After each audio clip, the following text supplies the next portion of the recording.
Love you so much. Yay. Hi, Hi, Joe. Love you, Joe. Jody. Love you, Beautiful. Jody. Love Love you all you. so Love you much. Love you, so Jody. much. Thank you, Love you thank you, so thank much, gorgeous, you. gorgeous Thank Love you. Jody. you. Oh, love you so Love much. Love you you. so much. Aw. Love you, All right, who's Cutie. ready for the purpose and enlightenment of sacred intuition? Yes. Yes. Yes. Yay. Yes. Ooh, it's going to be a lot. It's going to be a lot of delicious, yummy ascension. So, where to start though? Okay, intuition. Our intuition is so, so, so amazing. Um, wow, it's such a really special part of ourself, and it is, it's very enlightening, and it really is sacred, and it's so, so important for us to really understand it, because the word intuition gets thrown around all over the place, and it's not.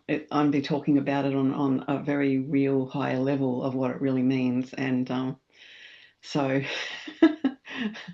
um, like the real meaning of the actual original meaning of the word intuition means to gaze inward. That's where the word originated from. So it's just like look into it, and look into things, and feel them, to understand what this message is delivering to us. But it's much more than messages. It's it's really very high consciousness to understand the real meaning of intuition. And when we look at the highest meaning of it, it's we could put it down to just four aspects of it: is clear seeing, clear hearing, clear feeling, and clear knowing. We can look at it from those four aspects: seeing, hearing, feeling, knowing. And those, but what aspect of ourself are we seeing? Are we hearing? Are we feeling? Are we knowing? What are we listening to? Are we listening to our love, our real ascension consciousness, or are we listening to our ego? And of course, ego has been such a huge part of our experience of, the experience of forgetting who we really are, and the limitation, and the and the all those programs, win and lose, and just separation. And so, of course, the ego is brilliant how we designed it, because it takes all the high things and turns it into the ego version. And so then you were having a false perception, and that can happen. That happens a lot with the word intuition, and how many people are trusting their intuition when they're really most likely trusting more ego than the beautiful soul, unless you're really focusing on your ascension and you're really awakening out of that consciousness. Then that's what you'll be feeling. And when because when we think intuition is a warning, and it's a and it's there's fear, some sort of fear feeling. Oh, my intuition is telling me not to do that. That's not your intuition. That's your ego, because ego is always in the fear consciousness.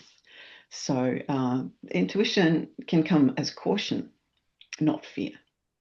Whereas there's a feeling of caution, there's a feel of knowing in yourself that something doesn't something doesn't feel right, and we're like, we want to be able to connect with that, know what that really, what is that message really, what are we really receiving, to understand something when we're feeling some caution.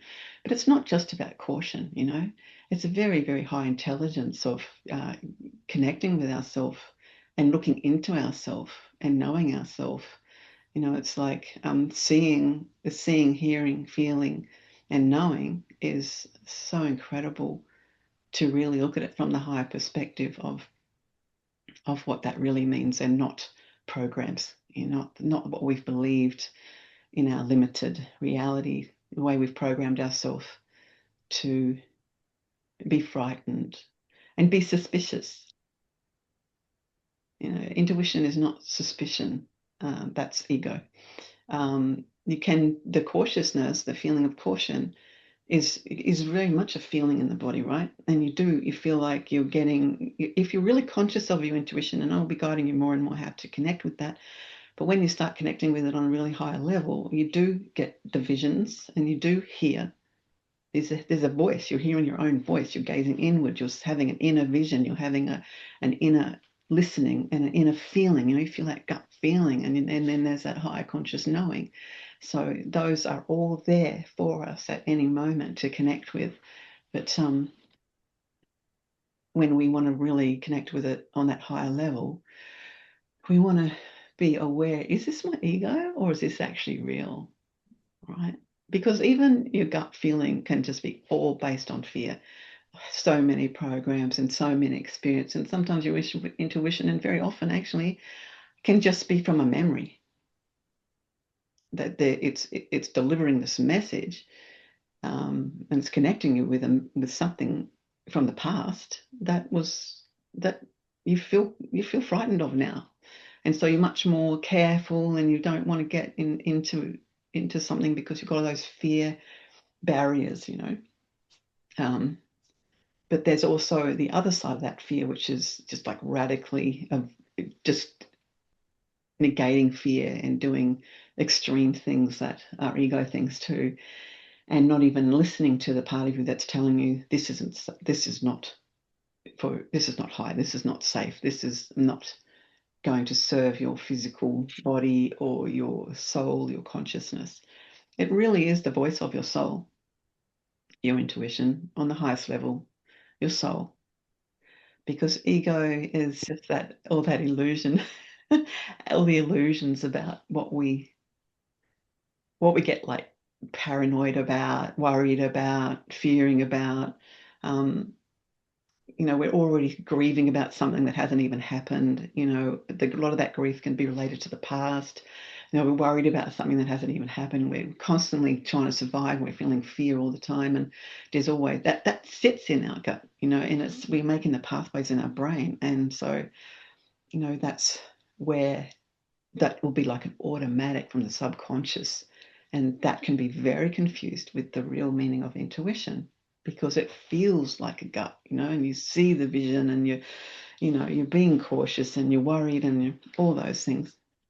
And it's okay, right? We don't want to make it wrong, because we want to understand the ego. You want to understand, why is it working like that? And remember WDT, the wisdom, the discipline, and the trust. And the wisdom is, you already know what this feels like, but how do you differentiate between what is this intuitive feeling? Is it based on love, or is it based on fear? Your intuition does not deliver fear messages, right? As I said earlier, it will give you a feeling of caution and a knowing this doesn't feel right. But how to differentiate whether that's really just a sneaky ego creeping in? And this is why part of our ascension is so important to understand our ego, because if we don't understand how it works, then we won't be able to differentiate. And because we've been in our ego for a long, long time's an illusion, but that's how we perceived it, we have all those automatic pathways. And of course, you guys are doing amazing. You're all changing those. You're all witnessing those pathways, and you're witnessing how your ego is really working, and you're transforming that because you want to, because you know it's not real. And so your intuition can even tell you that's not real. That is your ego, right? And that's what will happen in your ascension more and more and more. You'll start feeling that message, especially when you're practicing that wisdom. You already know what this ego feels like. Basically, anything painful, anything that's related to a victory, of superiority, anything that's making you be obsessed, worry, it's all those things. Hate, like hate can make us believe that there's an intuitive message saying, don't do that because of hate. It's looking at the messages that you're receiving, basically. What messages are you receiving? And we have been limiting ourselves so much. It's such an incredible journey to have the ego experience, but it is an illusion. And the discipline is to know it's an illusion. And there's a big part of discipline in understanding what's intuitive and what isn't, because the paranoia is can be completely believable. You know, the skepticism, the doubt, you know, the mistrust. And we know the difference, and that we're not trusting our ego, right? And that's easy. You just need to feel your gut and feel what emotion is really going on here. And what am I feeling? What do I know? You know, what's the vision? Access the old vision, you know, and listen to yourself.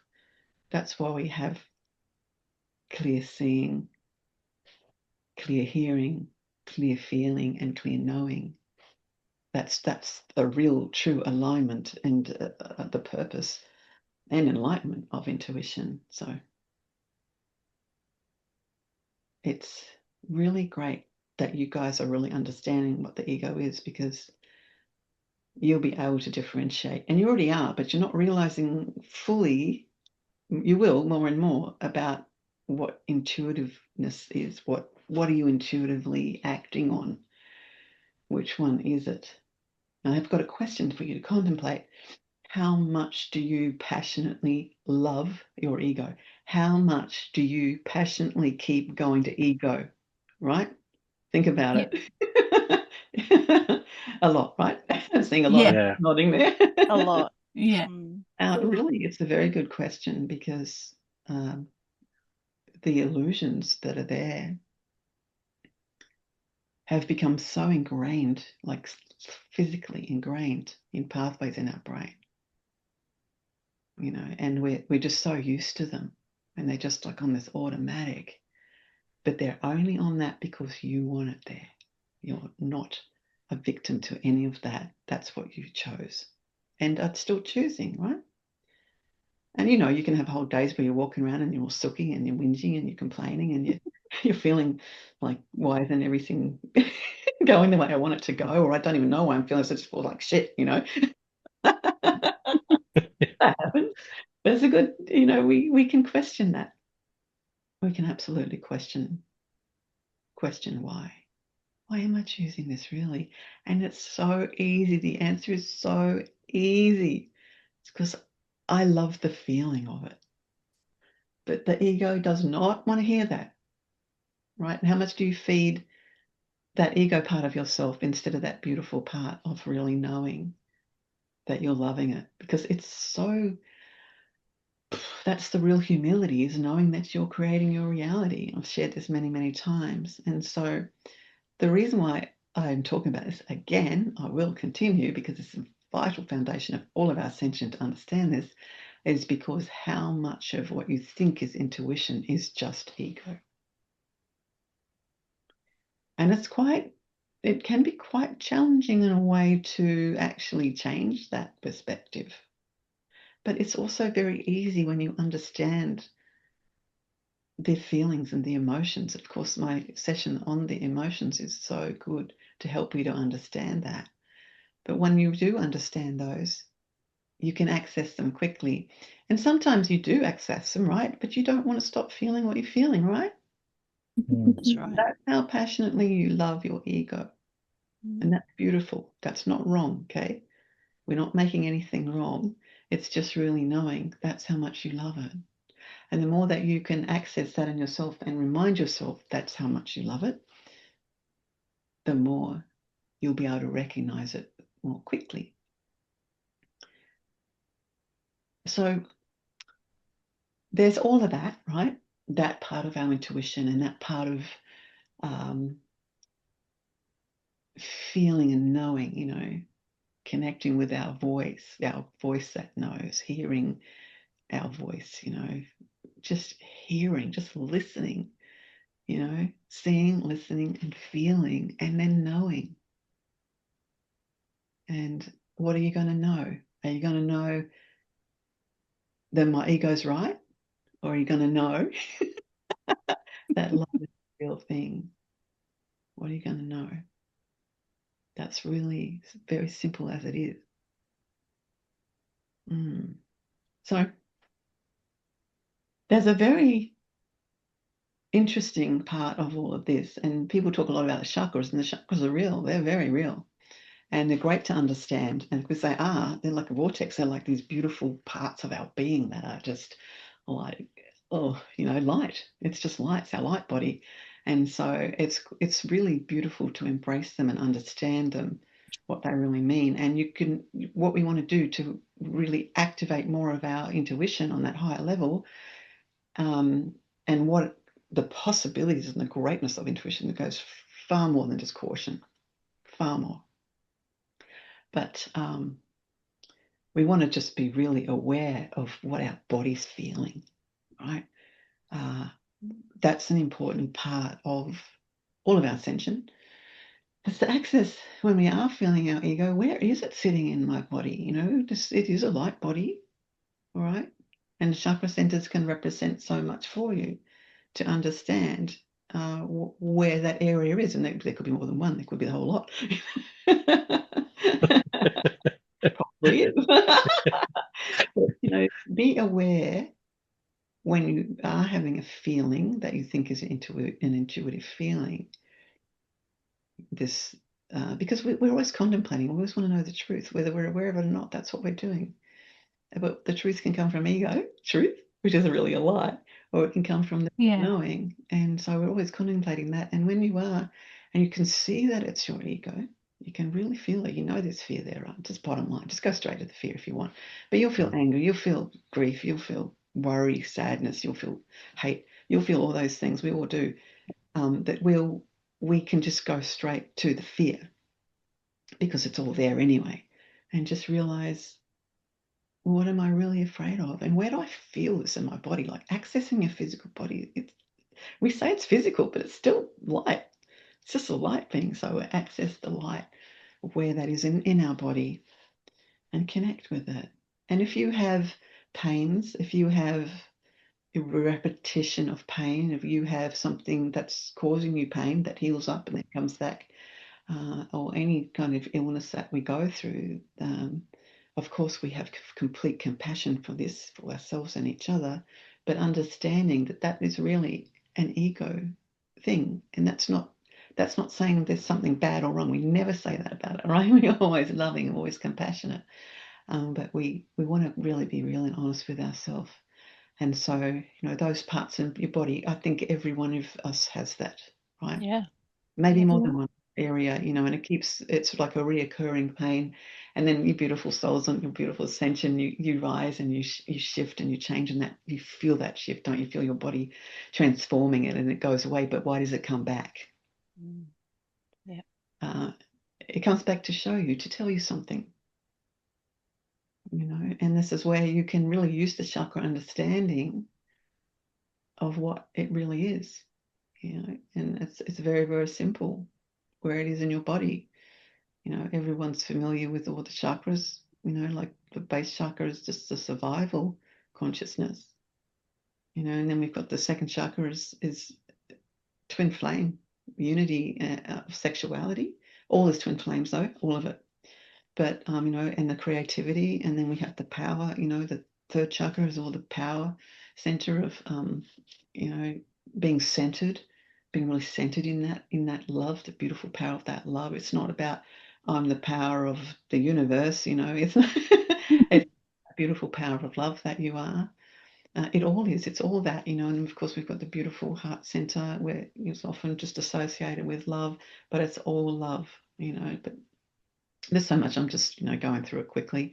But the throat, communication, and this third eye area is very strongly related to intuition. And then we have the crown, which is like the all-knowing. So, and of course, there's so much more than just those chakras. We have light going on in our body everywhere. But these are a very strong focus that we can connect with and associate those aspects to what is going on in there, because it's a great way, because the more you understand about your intuition, the more you want to align with it, because it is a big part of your ascension. And it is a very sacred consciousness of really remembering the incredible high being that you are. And so that it's good to check those areas. Like say you get a sore shoulder, then you're very much to do with something communication, but what's being suppressed there? What are you wanting to communicate? Probably anger, you know. But it'll always trace back to fear. But, you know, or burden. You feel like you're overburdened, blah, blah, blah. But every single thing you have created with your love to have the experience. And there's nothing wrong with it. If you make something wrong with it, you make something wrong with what I'm saying, that you shouldn't be responsible for yourself. If you think that that's difficult to really fathom, and I understand that, and I have compassion for you if you feel that, take your time. But to really embrace yourself fully, it's a beautiful, soulful thing to know that I have chosen this. And it's not always easy to accept that. I found that difficult too, because I have experienced many experiences that really felt like I didn't choose that. But when I allowed myself to look on a much higher level, gazing inwards, connecting with my sacred intuition that knows, right? Then I could start to understand myself on a much higher level. Yeah. And that's what we can do. So there's an aspect that's very, very important to fathom about intuition, and it's about this stuff, hair. This beautiful stuff. Now, I know people cut their hair, people color their hair for all these different reasons, right? But hair is vital for your intuition. So me personally, I've never liked my haircut. I detested it. I didn't allow it unless I really had to. For you know, maybe the ends weren't good and la la la. And when I used to bleach my hair, that was ridiculous, silly, crazy times of believing in blonde hair. Makes me laugh now. Then, you know, I finally stopped doing that. But any of those things, dyeing your hair, cutting your hair super short, they are interfering with your intuition, because your hair is a antenna to cosmic rays, high consciousness, and actually messages to your brain. So, and also it protects your immune system. So when you're cutting it really short or you're dyeing it a different color, then you are compromising that. And that's okay, because you have a reason for it and something you want to do, and it's just an experience. But perfectly understanding how the importance is of your hair in relation to intuition, because it's the antenna and it's connecting, right? The beautiful roots of your hair, right, go into a hair follicle. And this is so incredible. It's like the hair follicle is a little tunnel, and that root hair is in there, and whatever is received by your hair goes into the brain. The brain is constantly receiving messages via your hair. So that makes me want to have long hair. And I have always felt that. It's okay to trim your hair. It's okay to do some haircuts, but super short hair is really compromising your immunity. And if you keep on getting little sicknesses, and you've been shaving your hair, you're cutting your hair too short, that is very much a reason why, because it's your hair is protecting your immune system. It's vital. So this is vital to understand those messages. Your hair is absolutely amazing. Can you imagine? Can you just let yourself contemplate that, what hair is doing? It's an antenna. It's receiving. Now, when it's too short or it's colored, it's compromised. So my guidance is grow your hair. So what comes up then? What sort of ego comes up about growing your hair? And that's something to really look at and own and go. And mostly it's some rule, some vanity. Yeah, I've always kept my hair long because I couldn't tolerate it short. But when I used to bleach my hair, it really compromised my immune system, and I knew that, I could feel that, and I didn't want to do it. And I stopped over and over, but I'd go back to it because of some addiction to what I thought it made me feel, until I finally, thank goodness, realized that it's not real. It's just not real. And I definitely noticed how much better I felt not doing that. It really did feel much better, and you would feel the same if you choose to do this. If not, that's okay. Of course, no one's doing anything wrong. It's just an experience, but I'm here to guide you with the absolute truth of your ascension and your intuition. And so when you you have this moment when someone's sharing something, or in your ascension you have these moments of revelations and you just go tingle in your head, right? Tingle, real full-on tingles, right? I get that a lot. That's the hair follicles telling us. It's receiving a message and it's telling us something, right? And that's very intuitive. But the ego can also trigger the same thing.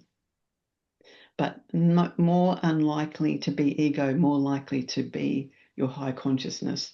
And that's an incredibly beautiful, intuitive feeling.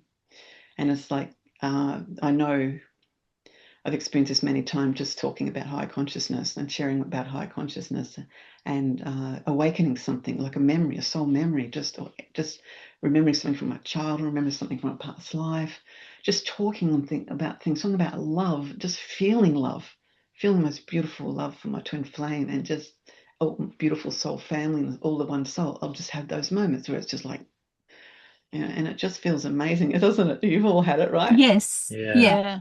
Yeah. And so those things are really important to allow. And I know that ego can get a bit spooked by that feeling,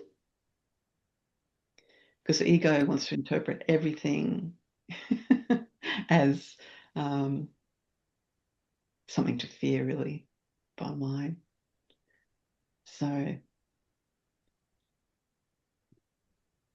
that's something to be aware of as well, because I know, like, sometimes when we have those really overwhelming feelings, we don't just get in our head, right, get right through our body, because the hair follicles are all over our body. We have hair all over our body, and the same goes with shaving hair anywhere.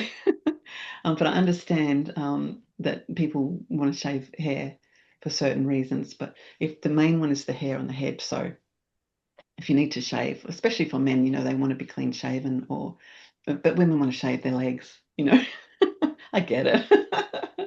But, it's great if you can allow yourself that real high consciousness of letting that go. But like, I know with shaving the beard for men, it does feel more clean and more comfortable. I understand that, and it's okay to do it. But think about your hair. And it's really interesting how many people, especially men, and the ones soul, are growing their hair now, and it's acceptable. It used to be, short hair and, was the only thing acceptable. And now it's okay for men to grow their hair. And I think it's really beautiful. But there's still, the shops are full of hair color and things like that. And why, why is that necessary, to change the color of our hair and put toxin on our head, where that's like essential part of our intuition, and it's not just a premonition feeling, it's higher consciousness knowing. We're constantly receiving from our higher being that is beyond this physical body that we see as we are much more than this. I've shared that many times. We have like this all knowing, beautiful consciousness that's there. And so you receive those via me, because I'm receiving them and I'm sharing them with you. But they mean nothing to you unless you're listening to it in yourself, right? It means nothing. Yeah. You can just, if you take it from me and you just like a recording of me, and you're not actually really feeling it in yourself, it's not going to do anything for you. It's not going to give you ascension, put it that way. And so that's where a lot of people, I call it regurgitating spiritual knowledge. They take it and they just regurgitate it. They mix it all up with other ones and then just blab it all out. And it's not real, because it's still only imitation, and it's still not coming from that real beautiful place of that higher consciousness. And that's because they still believe in their ego, and they still believe in the victory for all those things, and they still believe in that identity is really important. And I understand that, and I love you anyway, because it's still part of the journey and there's nothing wrong with it. But when we really understand the truth about intuition and really getting to know ourselves on that level, and you guys are doing that, you're having those awakening moments in yourself, you're getting those tingles in your head, you know, you're getting, people call them goosebumps and all that sort of thing. What else can we call those? You know, the little tingly feelings right through our body, and we get that. And but as I said, that can come from ego as well. So you'll know the difference. So that's why I have to bring up the topic about hair, because hair is not just about an image. It's not just about like, I absolutely love hair. I've always loved hair. I passionately love hair. I had my mother and my grandmother were both hairdressers. I was brought up in hairdressing salons all my childhood, and I always loved hair. But I never wanted to be a hairdresser because I could feel the toxin.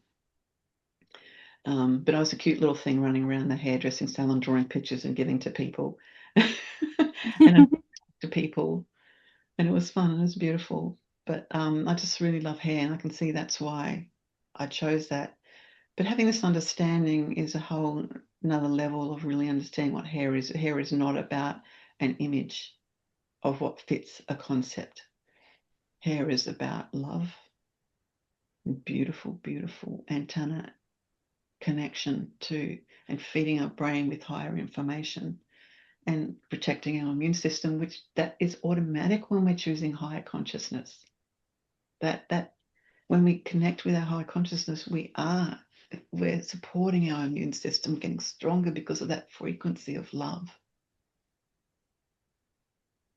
And so anything that you're repeating health-wise can really show you how much you're not listening to that higher part of you, which is why intuition is vital for enlightenment. But it's understanding what it means, right? I need to talk about on this level because intuition has been so misinterpreted, just as everything has been, right? And there's nothing wrong with that. We've had fun doing that.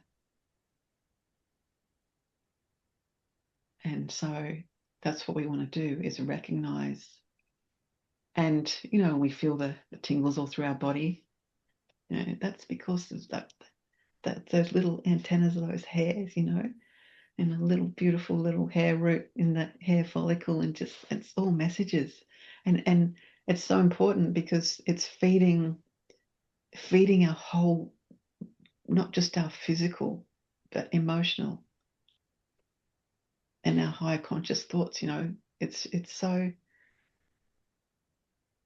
such a beautiful thing to really embrace and understand on this level. And I've seen, I've really seen how a lot of people spook themselves. They still get the goosebumps, but they're spooking themselves from old memories, right? Old parts of their consciousness that was ego experiences, and a lot of intuition is just based on those predictions. And that's because that's within our brain. You know, we have the memories there, and if they're not integrated and understood, just all the programs, then your brain will keep presenting them. So that, of course, they get presented via that intuition.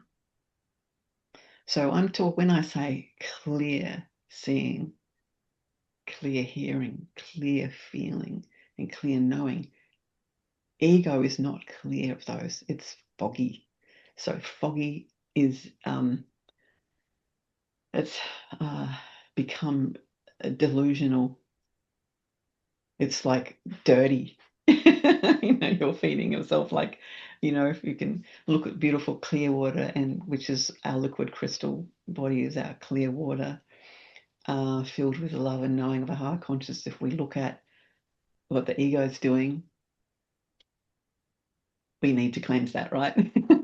We need to cleanse that. And it makes sense how it would compromise the immune system. Our thoughts are powerful. I mean, people have done heaps of tests on water. I love that so much.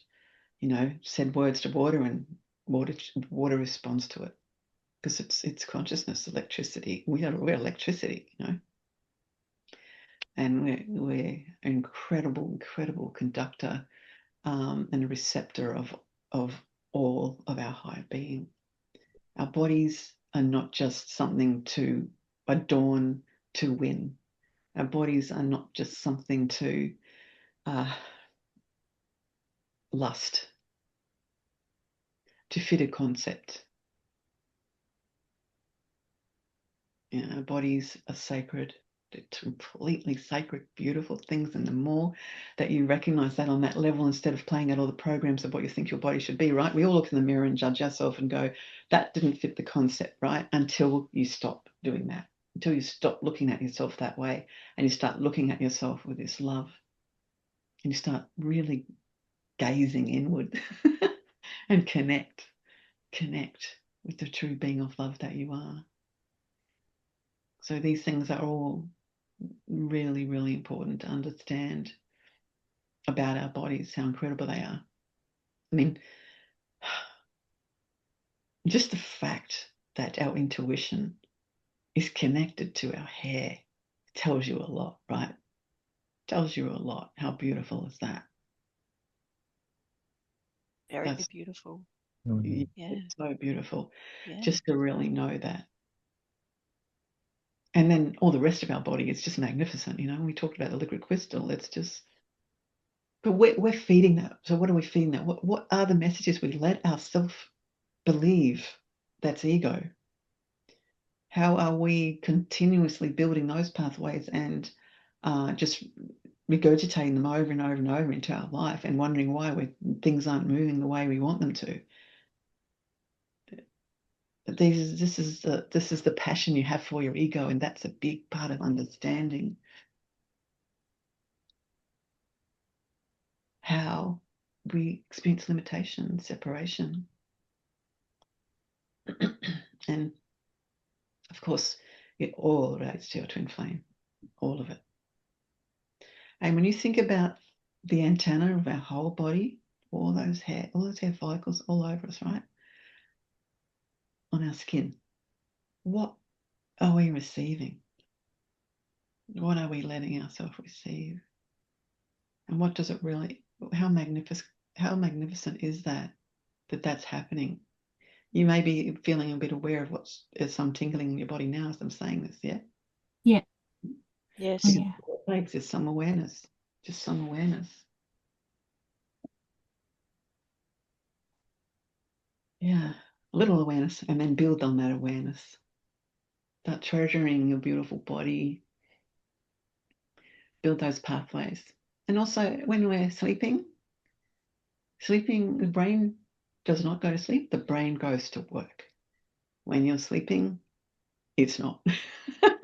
It's more busy than when you're awake. And it's a big part of it does this thing where it clears out what you're not using and sticks with what you are using, meaning thoughts, what you're choosing. Right, so pathways that aren't being used, it'll clean it up. So if you keep choosing ascension and you have old pathways of ego, and you don't keep going down the same pathways, it'll clean it up. So that means that the messages that you are receiving from your higher being in your intuition, you'll be able to see with more clarity. And it's incredibly beautiful. You are incredibly beautiful. We're all incredibly beautiful. It's not even enough to say. It really isn't. And so the connection with you and your twin flame via this too is very potent. It's very potent. So the messages, the receiving of your soul, the voice of your soul, intuition. But what voice have we been listening to? And you're allowed to listen to any voice. That's part of the journey, and just being aware of that voice. It's like you've all got something on repeat, and your brain's going to keep that. What you repeat, your brain will keep that. Because they go, oh, you like using it. It's neutral, remember? It's totally neutral.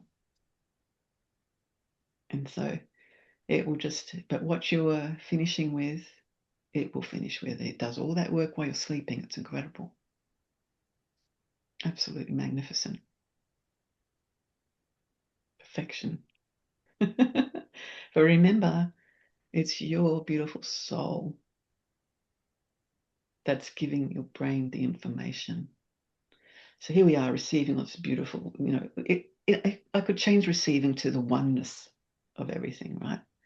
The hair and our whole body, everything is one. It's connecting to the oneness consciousness of love. And that's what we really want to connect with, right? Like when I say cosmic rays, what am I really talking about? You know, I'm just talking about light, love, the infinite being, you know. It's not separate. So in that way, it can feel strange to say receiving. But it's just part of this beautiful journey. It's part of how our beautiful physicality experiences. Our physicality has never been separate. It's never been separate. We've made it separate in our choices, in our consciousness. We've made it separate. Think of our ego. It's all about separation, all of it. And think about how much that's going on in the world, how much that's believed. But also think about how much is shifting. And that shift's going to get bigger and bigger and bigger and bigger and bigger until we're all completely home to remembering ourselves. That's the high plan. That's what's happening. It might not look like it, but it is what's happening. And you have that constant choice there all the time. The voice that says, I have no choice, is lying. It's an ego lie. And it just feels like that sometimes, doesn't it? It can just be the most simple thing, you know, like, I've got to pay the bills. I have no choice. Got to pay the bills. I need money. I have no choice. But money is love. Everything about our reality is love. And the more that you align with this knowing of the love of who you are, the more you will feel the greatness and bliss of yourself. And you will start experiencing all of your existence like that. And this is what really is amazing. We're already experiencing it. We're already experiencing. Our body is already this light being. It is already connected. Intuition, into it, into you. Everything is in you. Everything is you in action. Into it, action. Into you in action. And what's in anyway? What's in and what's out? Is that real, really? Or is it just oneness? And that's what, if you feed yourself that information, especially when you wake up in the morning, okay? And especially before you go to bed at night, give yourself those moments to connect. You'll fall asleep really easily too. It's beautiful. I know you all experienced this already, and that's what will happen. But give yourself those moments and connect. And especially, I think in the morning and before you sleep at night, it's a very good time to connect with your body physically. You know, the illusion we have about it just being physical, but connecting with it on that level of what is feeling unintegrated in my body? What is feeling stuck? What is feeling painful? What's feeling stiff? What's feeling limiting? And remind your body, which is you, that it's not real. That's not real. You're love. Anything about your health can be recognized on this level. Some health things can be related so strongly to past life, without completely integrating that, they will stay. So there's many things you see in the world that's you can see that all feels like it's impossible to change, right? Even though people have People have changed the impossible over and over and over. But when you see something quite intense that's going on with someone's physicality, painful, right? You got two things you can really focus on: past life, or just a choice to know what it feels like, which is the same really anyway, because past life is that too. But that's why your intuition can really help you connect with past lives, because it's your soul knows. It knows everything. It knows everything. Your soul knows everything. Everything about you. Everything about your journey. And the more that you align with the real intuition, that's just looking at yourself. That's just having clear seeing, not foggy seeing. Remember, that's what I was talking about. Clear feeling. Clear feeling. But what is a clear feeling? The more you can do all this, the more you're going to be able to understand and let go, and the health, strong, the you thing, like aging's part of not doing this, you know. It's part of forgetting. It's a sticky one because it's so hugely in the one mind that it's real. People are saying it all the time. It's the only thing that is real, you know, and it's not. It's one of all the things that are not real. And so, you know, we can really connect with ourselves in this real knowing, in this clear seeing, clear listening, right? Clear feeling, right? And clear knowing. So let's go for a clear feeling in the body. Let's just look at that, a clear feeling in the body. When you've got some pain, you've got something physical that you want to shift, you want to focus on that, but you just feel so much about it, right? It's kind of overwhelming. Those are the very things that is good to feel. Don't ever use ascension to not feel. Don't ever use ascension to say ego is wrong, because that's just ego. So when these things, this is something you can do before you go to sleep, something that feels impossible or just you've already tried, you've already given up, you know, it keeps coming back and la la la and all that stuff.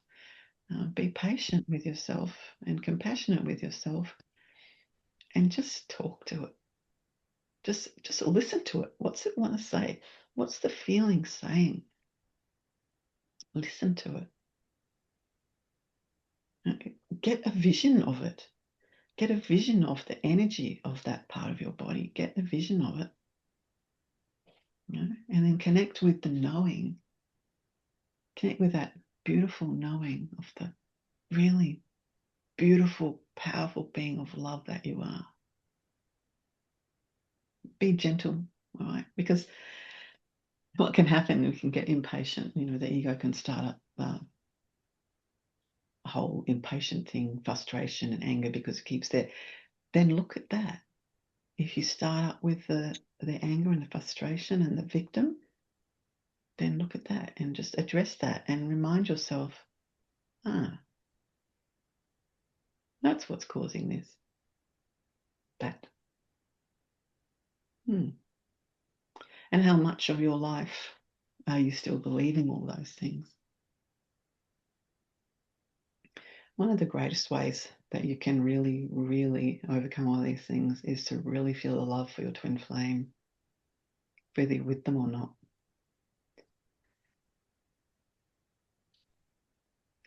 Because you and your twin flame are sacred beings of oneness, right? We're all one, but you and your twin flame, that's big. That's like the other part of your physicality, you know? And not just a physicality, though. It's everything. And so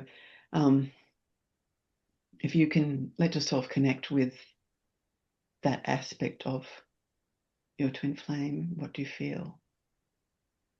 And that part that has that pain in your body, or that thing that's not healing in your body, then, ask it what it wants to tell you. Ask it, what is it telling you? Be gentle and ask it. Listen. That's your intuition. Every part of our physical body, which is just our light, is like a message, it's just love. It's just love. But connecting with your twin flame is going to really reveal a lot to you about yourself.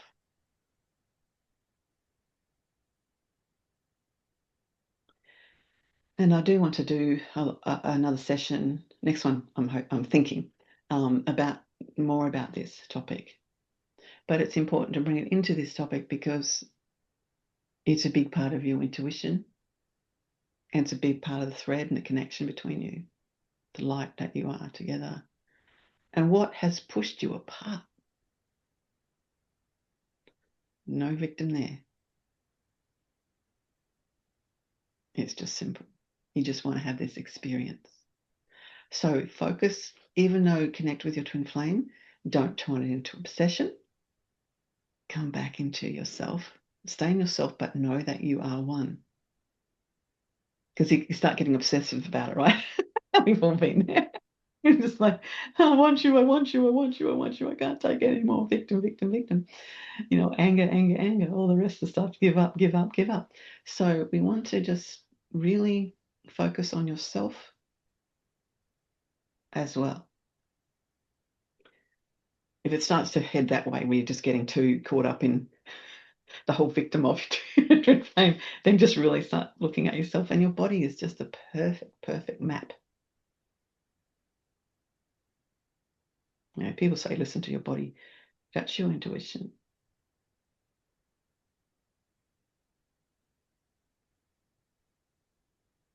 You're always receiving, knowing and understanding. You're not even separate from it. Even receiving isn't completely accurate, but it feels like receiving when the thoughts come in. And they really are your choice. And so when the thoughts come in and you recognize that they're the ego thoughts, the limited thoughts, just acknowledge that you already know what that feels like. And the more that you do that, the more they will be cleaned up. Your brain will take care of that for you. They won't keep doing it, right? Just acknowledge it. I already know what that feels like. Every time that you're acknowledging, I already know what this feels like, no matter what it is, you're cleaning it up. You're sending this message from a beautiful heart, physically even, but your whole soul, is giving that knowing.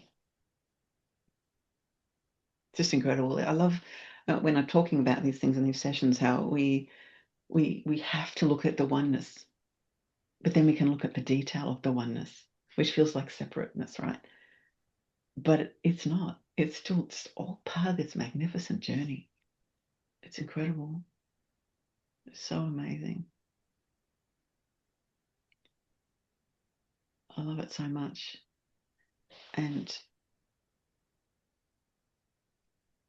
how are you feeling about these things? Is there anything specifically you would like to ask me about it, or share something that you've connected with about it? Anybody like to do that? Yeah. Yes. Wow.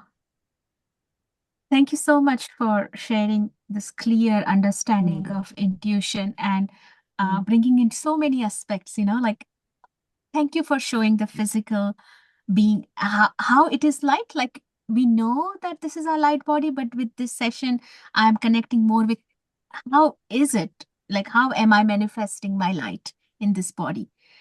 Yeah, it's great.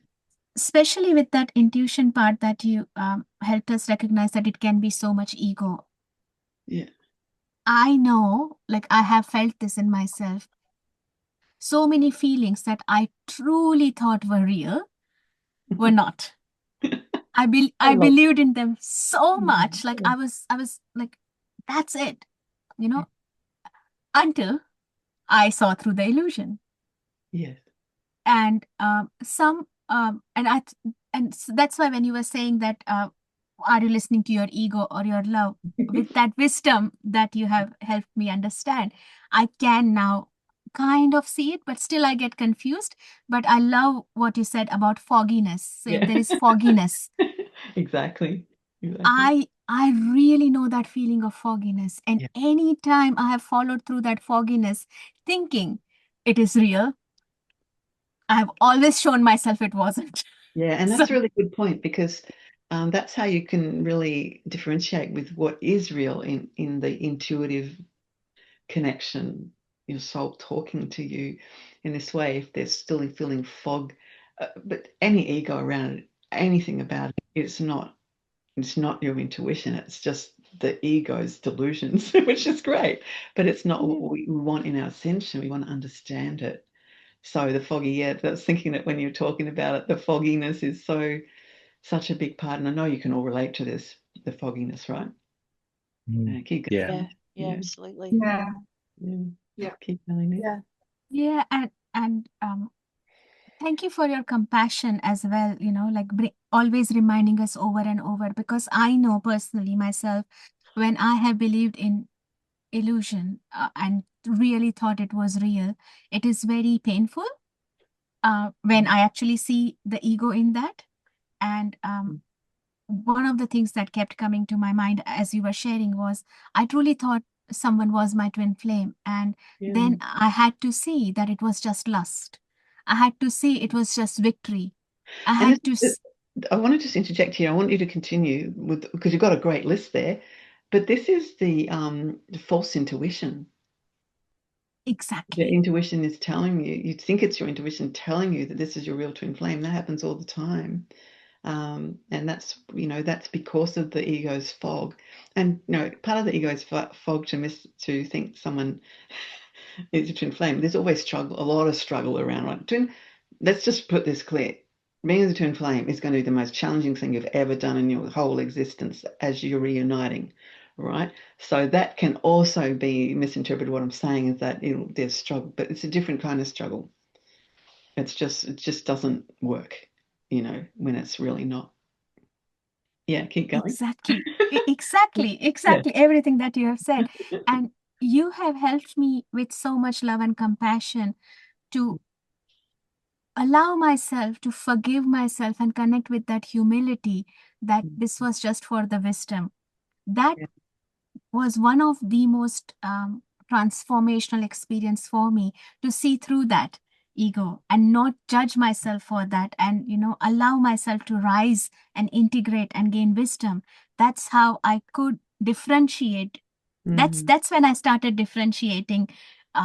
So I used to feel that rather than just losing hope and trust in myself, I started understanding that that is okay. I wanted ego journey. I have believed in that. I have applied that. But now I can choose love.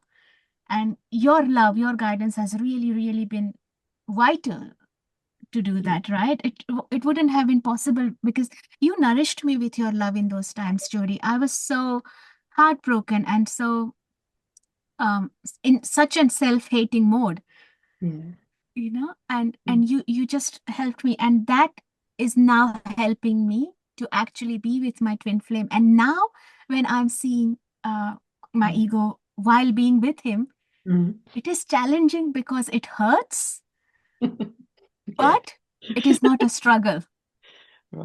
But it is not a struggle. It is so beautiful to see that and just allow our love to cleanse it. So thank you. And what you are explaining me today helps me really understand what is happening. And now I can take this understanding and apply it even more and continue aligning more and more with my twin flame. So thank you. Yeah, because we need to understand all of this to be with our twin flame, because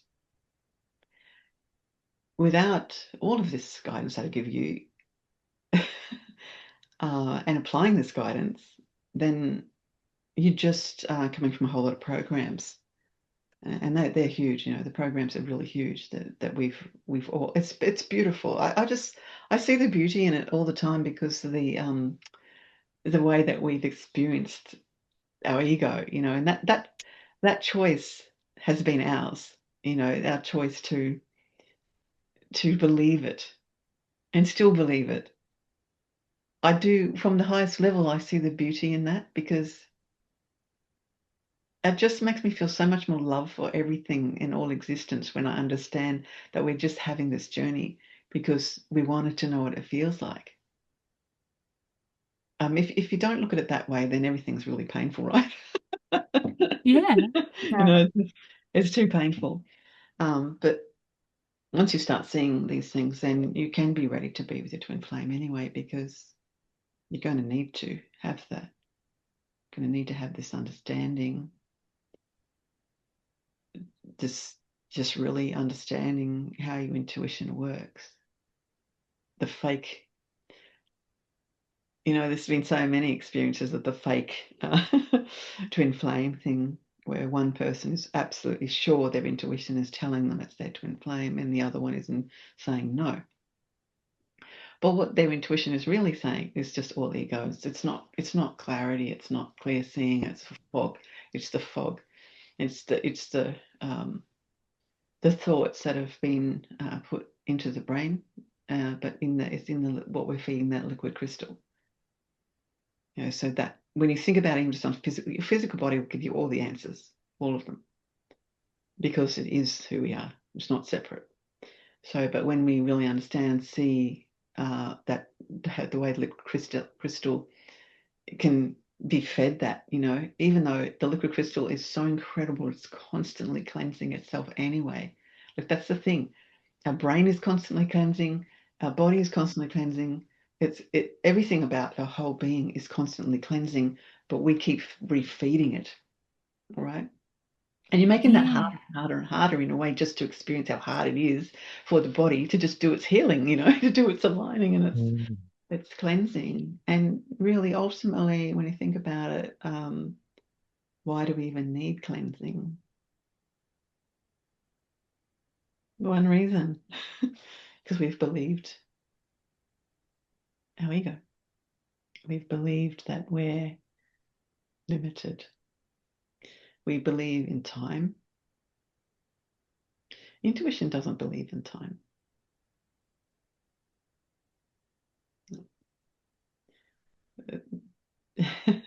But the ego believes in time.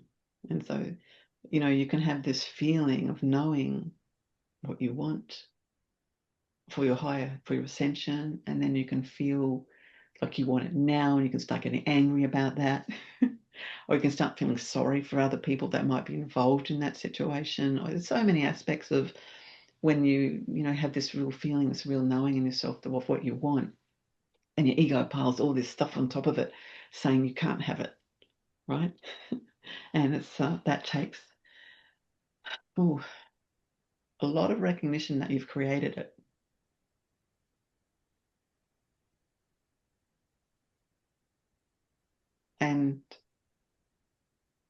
But when we start realizing that time isn't real, your intuitive, your higher being, it knows that there's no time, right? That's why you can connect via this beautiful higher part of yourself to anything. It absolutely fascinates me about the hair, how the hair, this seems like people think it's not alive, but it's so alive. It's just completely alive, like all of our being, and it's receiving. It's incredible. And I think about the hair and how incredible it is that we have that as part of our physical body, and it's picking up on everything. It's why would you cut that off? Why would you cut that off, Sean? Sean's got his hair here, so I'm going to ask Sean. I cut it today too. Why would you cut your hair so short? Nothing wrong with it though, okay? Just remember this is not about you being wrong, it's just understanding. I'm going bald at the front. And so I was just, I don't like that. Don't like how that looks Oh. when I've tried to grow it out. So I've just cut it short too. Mm-hmm. So I don't have to acknowledge that or look at it. Yeah, I understand. It's a lot to go through, but let's look at the whole thought of I don't like how it looks. How much is that feeding it to continue to be there? Because you know, I know you know this, Sean. I know you know you can regrow your hair. Anyone can do that. Anyone can rebuild anything in their body. It's been proven over and over and over. It's not just me being in a fantasy about spirituality. It's just a fact. So let's look at that thought and let's love that look instead. That's the whole point of of why I'm asking you too, because I wanted you to share this because it's so relevant to you. It's so relevant to many as to how we judge ourselves. You know, a lot of people don't even like the way their hair looks when it gets long. So what are we feeding ourselves with that? I didn't like my hair. I was totally deluded. I just had my concept and it didn't fit it. So I tried to make it fit it, making myself even more unwell in the meantime. And so this is your concept, Sean, that you don't like the baldness. And I completely understand. I have compassion for that, but I want to help you to recognize the illusion you're having in not liking it.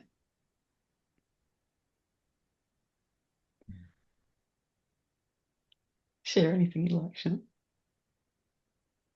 I feel, I have actually felt really inspired to grow it. Yeah. Mm.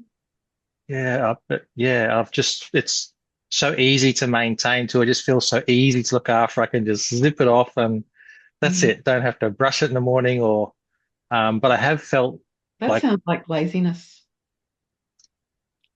yeah. Love how you had that recognition. Yeah, laziness and also believing in the limitation of time. It's beautiful, Sean, that you're sharing these things because it's showing you where your ego's sitting about your hair and how much it's limiting you, not just because of your hair being short, but in every way. You know, you can see what it's representing for you, and you can see why you are balding. Because people want to say that balding is hereditary, and but it's not. What's hereditary? Just thoughts and beliefs. And yes, if you want to believe them, absolutely, that's what they will be. And this is definitely not about judgment or criticizing at all, Sean. It's just helping you to see the truth about this. And it's actually really beautiful how you're just raving out all this stuff that's limited. And you never thought that was just laziness, right? You know? No, I didn't know. No, because you're not a lazy person. But there's that aspect of yourself being lazy, but I think really underneath it, it's just another excuse. Just another excuse to keep more ego flowing. How do you feel about that, Sean? Wow, that's another excuse to keep the ego flowing. Yeah. You mean? Yeah, the It laziness. feels really, I feel really confronted by it, but Great. I love you so much. You're so courageous. And what's being confronted? Ego. You said, I feel confronted, but it's not you. You are a being of light that would welcome this with joy. And you are doing that as well, right?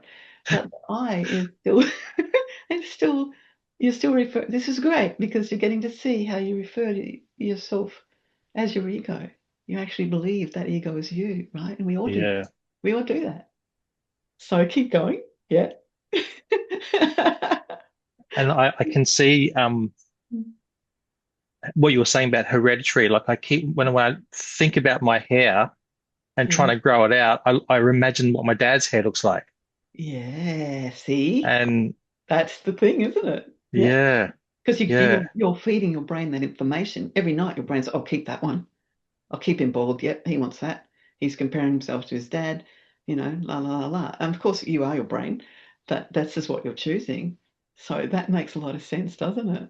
Yeah, it does. Thank you. Yeah. Share more. It's great.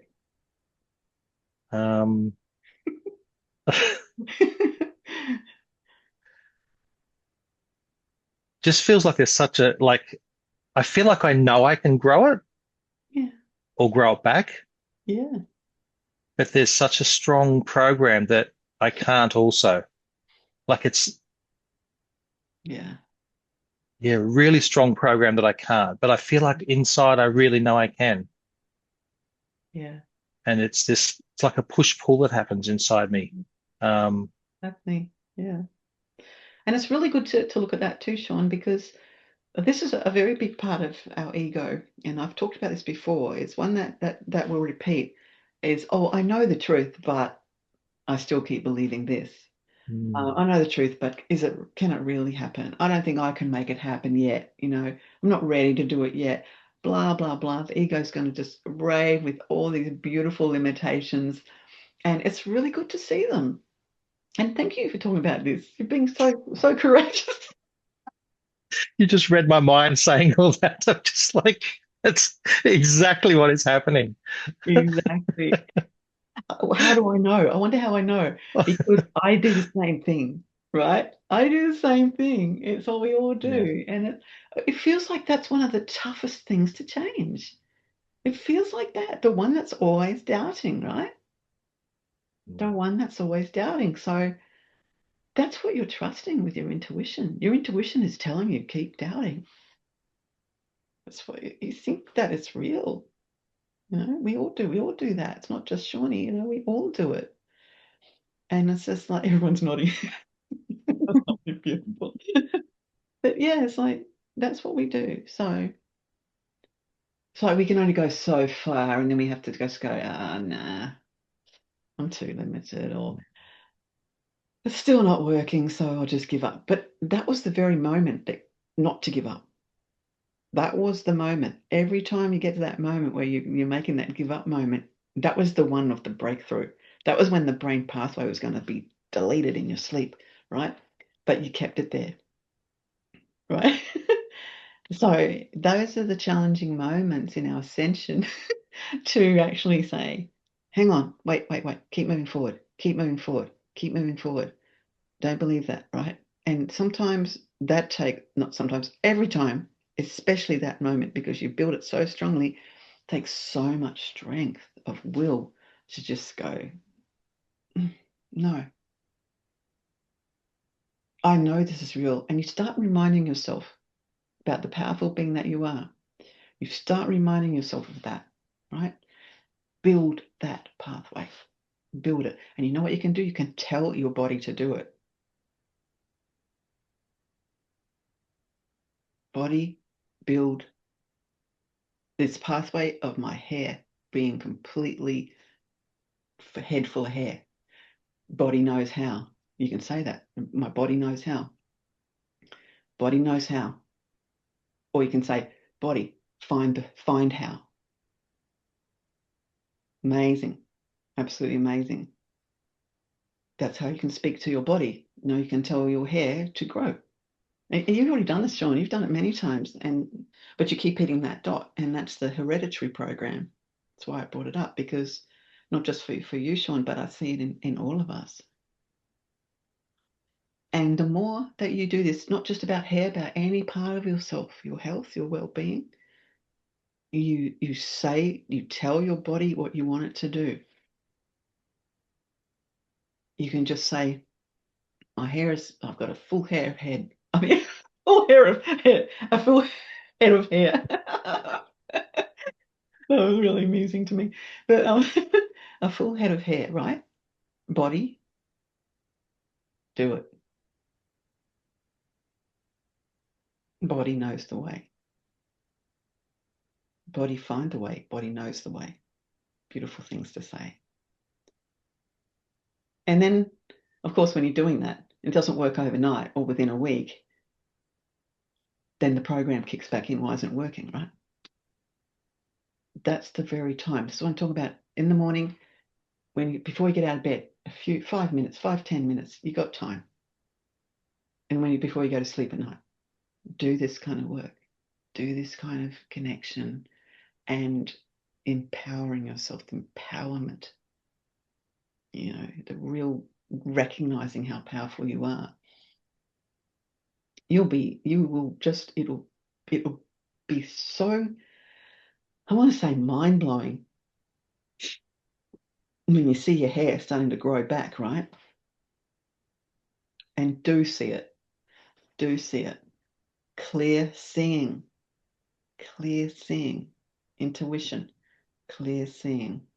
See it as you want it to be, right? Not fogged up, clear seeing, not fogged up with all that hereditary belief, all those limitations, all those, you don't even want to try because you just fail, that's too painful, all of that, all of those things. Listen to your real being of love. Listen to that. Listen to that. Listen to that. Listen to that. Make that something that you do even before you go to sleep at night. But talking to your body is so powerful. It's completely powerful. Completely powerful. And it's really fascinating to me when I do it, how many aging programs just start raving on. Just all physical limitations, pointlessness, giving up, it's too challenging, it can't be real, la la la, all this stuff, just all these different pathways to start that are there in the one soul. Remember, we've connected to the one soul. Antennas. But your whole being is an antenna, right? Whole being is. And you're not just listening to your own mind, you're listening to the one soul mind. And you're not just feeding your own mind, you're feeding the one soul mind. So be aware of that too. Be aware of all those programs. Oh boy, it feels like a lot, hey? And it is. It is a lot. But don't let your ego take over and say, I can't do this. It's too difficult. Just relax. If you feel overwhelming moment, just relax. Just relax, breathe.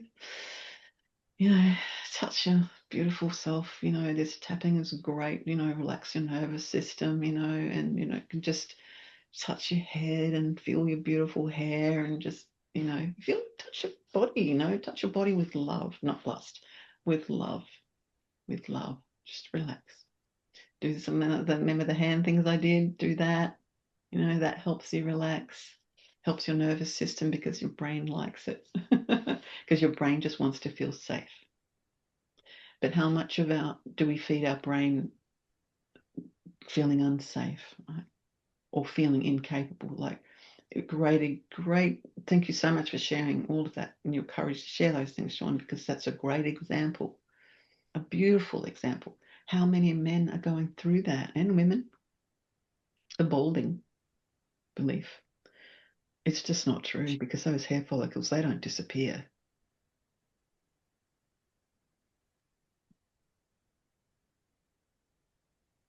You can grow that hair anytime.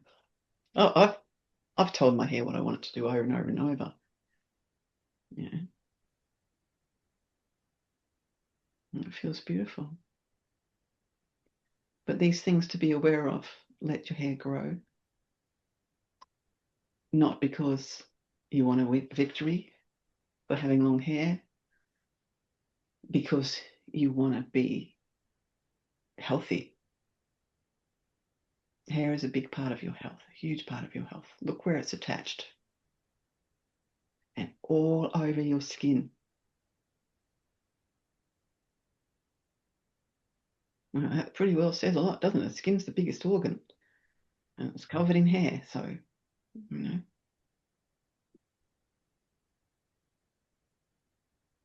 Think about it. How do you feel about growing it, Sean? Growing a hair? Yeah, I feel like I know I can do it. Wow. I love what you shared about and you've mentioned this a couple of times this evening already about, the last thing before you go to bed at night, having that time to yourself and really talking to yourself at that higher level, and first thing in the morning as well. Like I've done that before, and when I have done that before, I was just in awe of how my life changed. Yeah. And Okay it's to cry. just it's so sacred, so potent, and so beautiful. And I know I can do it. Yes. Yeah, I really do. Because Yeah. that's the truth. That's the truth of your being. It's the truth of our bodies. It's the truth of connecting with that real intuition that, like you, I know that was your intuition. You knew. There was a knowing in you, right? You could feel it and feel that, feel that even more. Of course, our intuition is often just only associated with here in the pineal gland, but it's much more than that. It's our whole body. It's our whole everything. As soon as I said that, actually, all my little hairs just tingled. I got the tinglies straight away. Did anyone else feel that? Because yes, right? That's because you switched it on. Consciously, you switched it on. And we've been so led to believe that those tingle things are on special things, right? They're just life. It's our life. It's our beautifulness of the aliveness of our body. Our whole body is tingling, actually. Beautiful. We just become aware of it more in that moment. Clear feeling. Clear feeling. So we got the clear seeing, we've got the clear hearing. What are we listening to? We're going to let what Sean's decided to listen to. Clear listening, when we're lying there before we go to sleep or we get up in the morning, we're doing that clarity, right? Remember that clear seeing, see it. Clear hearing, those words. Talking to yourself, your body is clear hearing, right? Clear feeling. Feel it. Feel the clarity of that in your body. Combine that together with the knowing that it's already happened. It's already, that hair's already long and it's already grown. But in your experience, Sean, but for anything, for all of us, anything. But I think the courage that you had, Sean, to expose the reasons why you're keeping it short, and the courage to, and I knew that you could take me having joy and laughing about it, the joy of that, because I'm not laughing at you, I'm laughing with your beautiful soul, because I feel so much joy in the recognition of the ego, and it is joyful, right? Let that joy, recognizing the ego is not misery, that's ego, so we can laugh at the misery as well, even though you shouldn't, right? How many times you've had the giggles in every situation where you shouldn't be, right? Right? Me, lots of time. Yeah. And you all know. So it's okay, obviously sometimes we have boundaries out of respect for others, because it may hurt them, and we can do that too. But just really the way that you allowed yourself to say those things showed you your beliefs. It showed you why you have to do your hair shaving, because you're believing you have to, and you have the reasons of why you have to. Your hair's beautiful, Sean. All of our hair is beautiful. And like, I'm not going to judge anyone for keeping their hair short or dyeing their hair. It's not about that. All I'm saying is you'll be a lot healthier without that. But if you still want to do it, it's okay. Mm-hmm.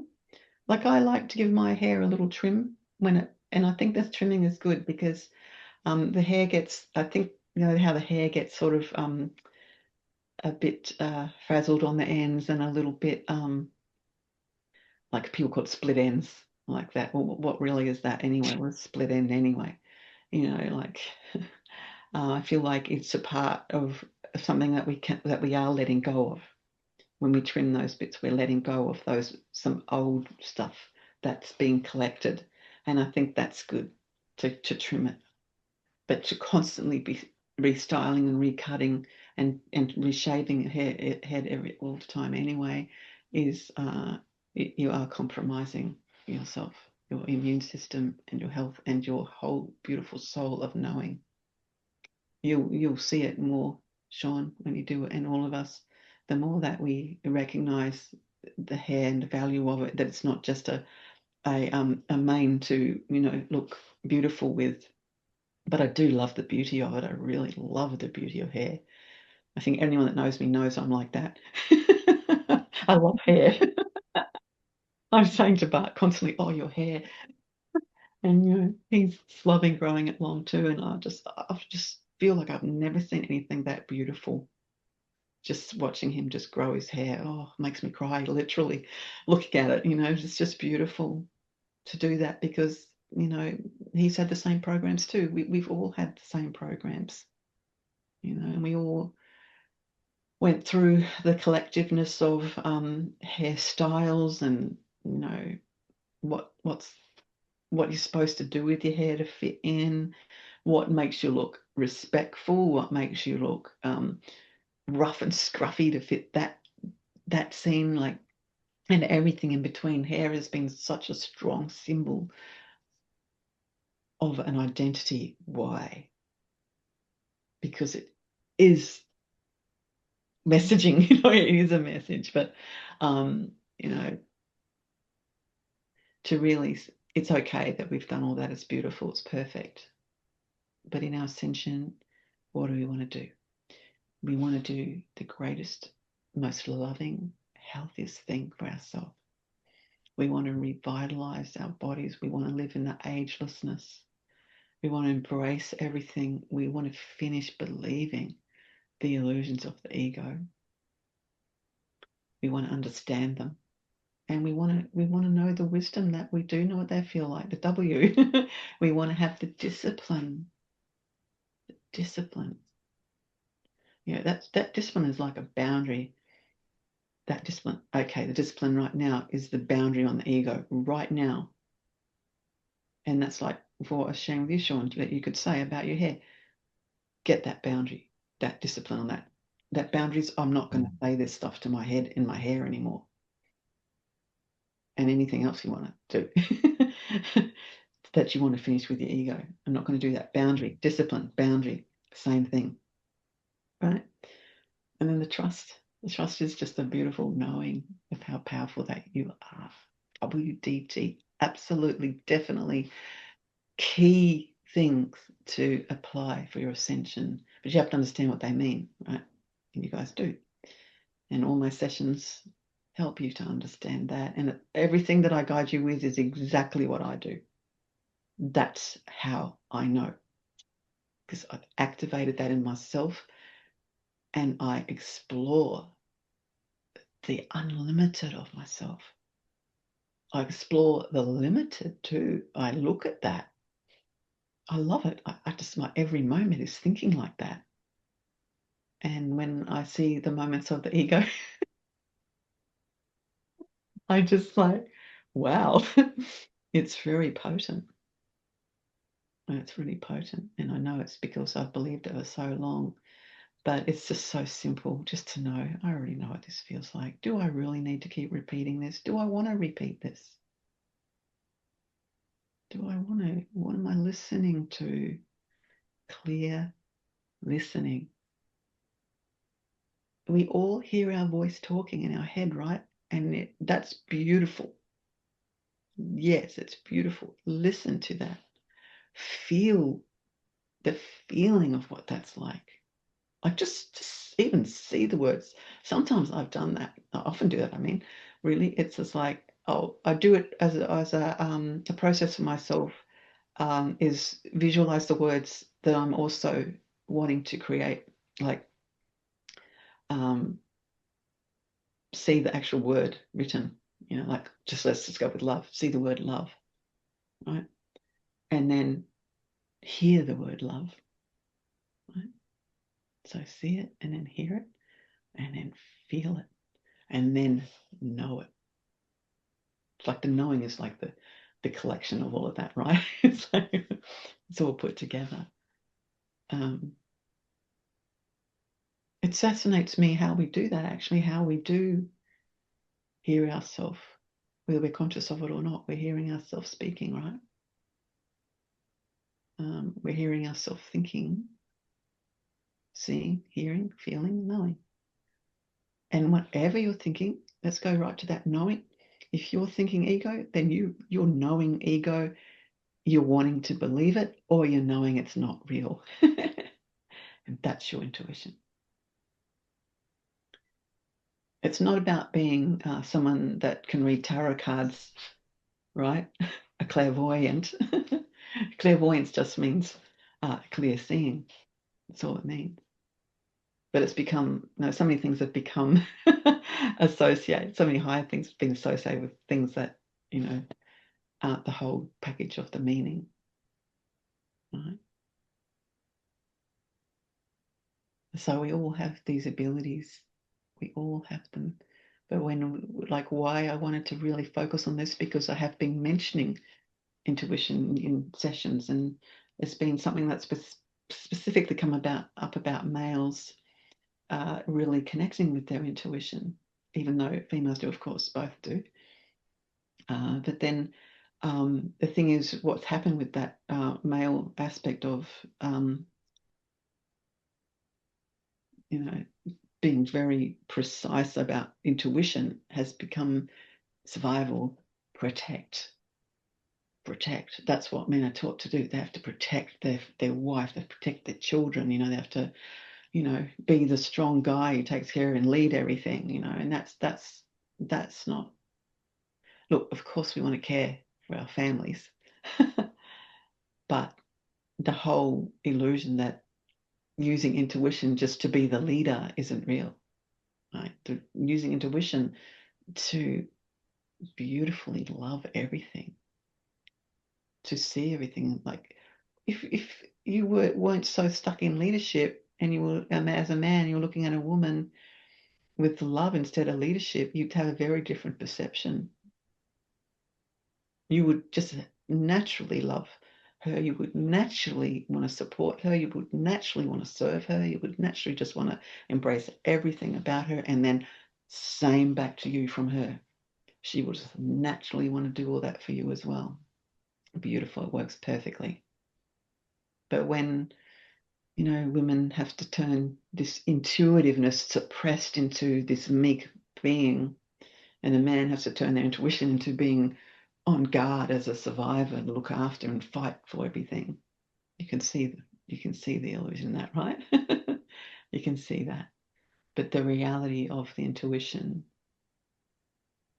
and just really try this, try this as a man, try clear seeing her. Let your intuition go there and see her, see all her incredible abilities, right?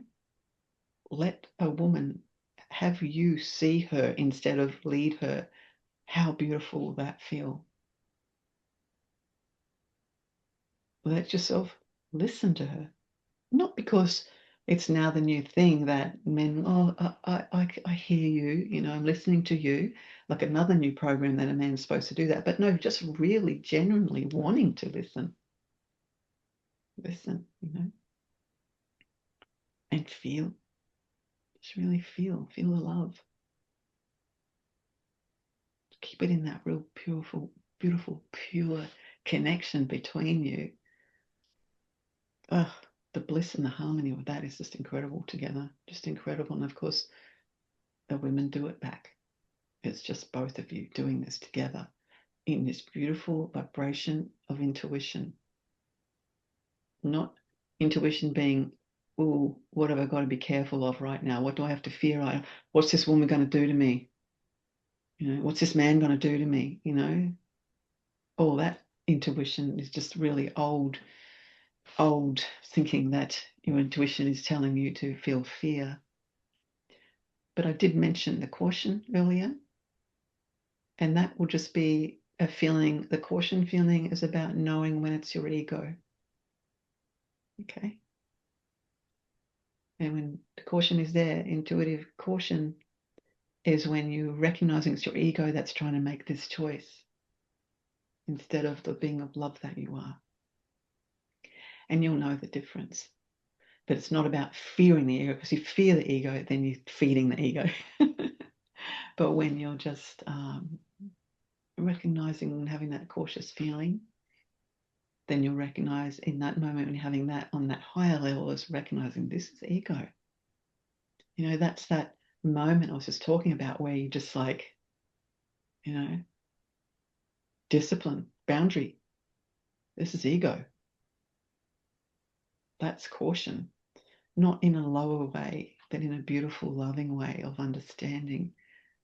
Oh, this is ego. Okay. I love that I've had this experience, but I don't want to act on this because I already know what it feels like. I already know what it gives me. Sometimes that's really challenging, right? Because of how strong those pathways are. But the more that you build it, as I've said, the more that you build that, tell your body to build that, build that love, build that higher consciousness. And that affects our whole bodies. It's just part of it. It's just not even part of it, it's all of it.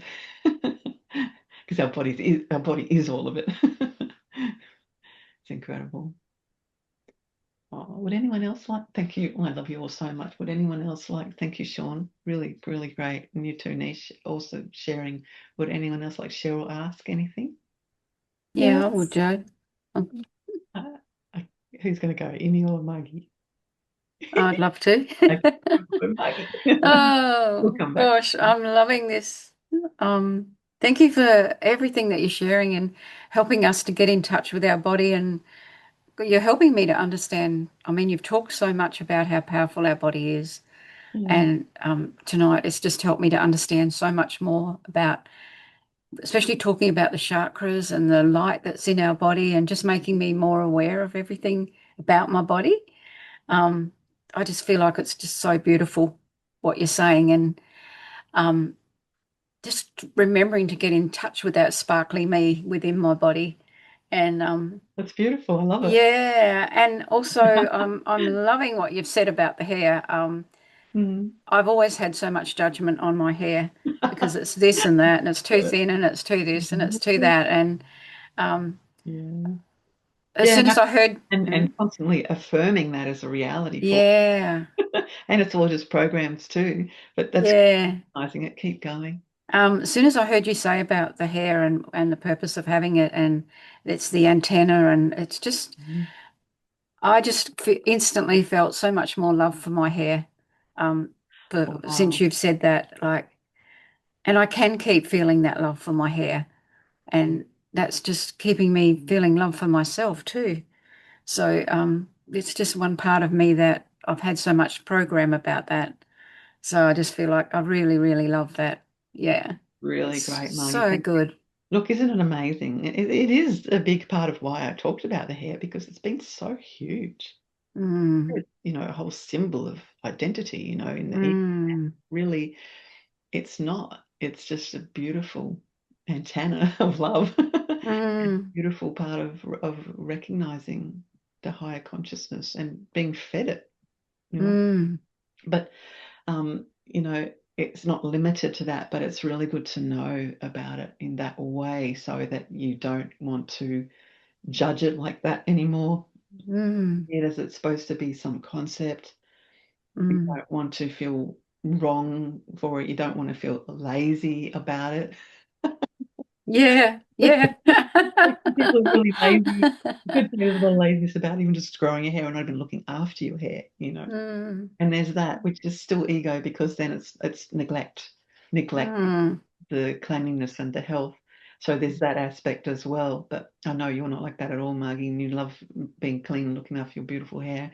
And your hair is absolutely beautiful. All of our hair is. And but yeah, thank you so much. I love that it's given you that understanding. It's really great. And it is the fact that it's an antenna is really important in a way. Because, we want to listen to that. We want to see it, listen, feel it, know it. And so that's why it's so good to understand it. Yeah. And you will understand it more. The more that you play it, the more that you will. I did start growing it because I felt like I didn't want to be like my mum or my nana and have short curly hair and half bald head, and like I did start to grow it as an ego thought as well, and also a concept thought. Yeah, I understand. I think Yeah. the fact that you think that's an ego thought of not wanting to be like them is only partly that, because I think you recognized, whether conscious of it or not, you recognized that the toxin in it and their concept in it. And you didn't want to be the concept. So I would also recognize that part of that recognition too. Yeah. It wasn't just rebellion, it was you wanting to be more real and naturally be yourself. And you mentioned the balding, of course the chemicals, anything chemicals like that are going to affect our bodies. Yeah. Awesome. And I've loved what you said about your body. Think of your body as a map. Oh my gosh, that felt so powerful. Just the map of the whole body and what I'm feeling in it. And yeah, I just love that you put that into perspective and use that word map. Yeah. But also talking to the parts of my body that I want to change and things like that. Any pain and yeah. Yeah, it's really beautiful to be conscious like that too. Like the beautiful powerfulness of it all, and using that, like living in that consciousness, and like really awakening more of our light body consciously, remembering our light body. Like that can be a part of, that is a part of what I do as well, every morning, every night. This is my light body and it is eternal. Body knows the way. Body knows the way. Yeah. And it feels beautiful. I love it. And I don't just say morning, night, actually I say it a lot. Yeah. Probably every time I look into the mirror, I just love the feeling of really knowing that. Yeah. And building that, Oh, thank you so much, Mark. Love you. Oh, thank you. Like there's so much more you've said which I've connected with, and I just adore it.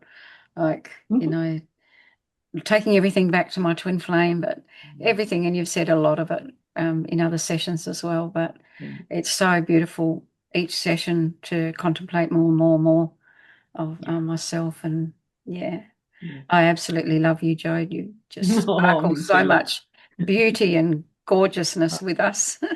Yeah. Thank you. Thank you so much. Just a natural being is beautiful beyond any concept. It's so beautiful. Hey, I love it. Thank you, Maggie. I love you so much. Love you so much. What about Amy? What does she want to say? Yeah, I have a lot to say, but I'm very fascinated by the hair thing. Yeah. I have my hair like this in a dot because it's so hot. So I always have long hair, and I love to have long hair, but sometimes it has to go away or something. It's bothering me, and then I do it like this. That's a very good thing to share, actually, because the only reason it's bothering you is because of your ego, and because your hair is collecting ego frequency. That's why a lot of people actually shave their whole head off. I mean, not the head, sorry. Yeah, shave their whole hair off. That was pretty funny. No, not that. But and I think that's okay. If you feel like that, I'm not encouraging it because I know you don't have to do that. But I've seen people do that when they feel like they just want to clear something out. A lot of people, when they experience grief, actually want to cut their hair, which is it's really interesting how people do that. And I think it's they are actually trying to let go of something old. So, but ultimately, you don't need to do that. And I love that you shared that because I totally understand that feeling when the hair can feel overwhelming. Yeah, for example, now it's very, very hot, and so I thought, okay, I will keep it like this. Yeah. But now I'm sitting here and I don't like that feeling.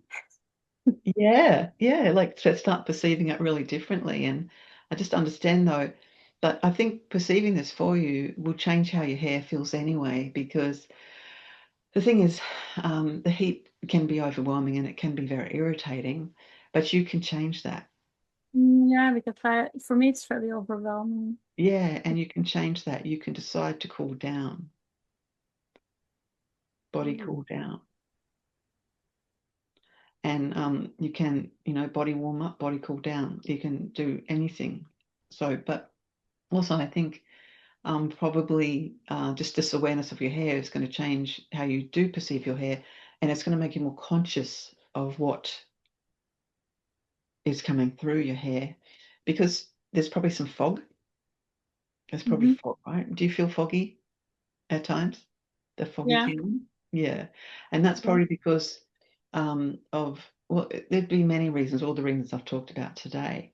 The fog is just believing the ego, and you're not wrong for that, Amy. There's nothing wrong with you. You're absolutely perfect and beautiful.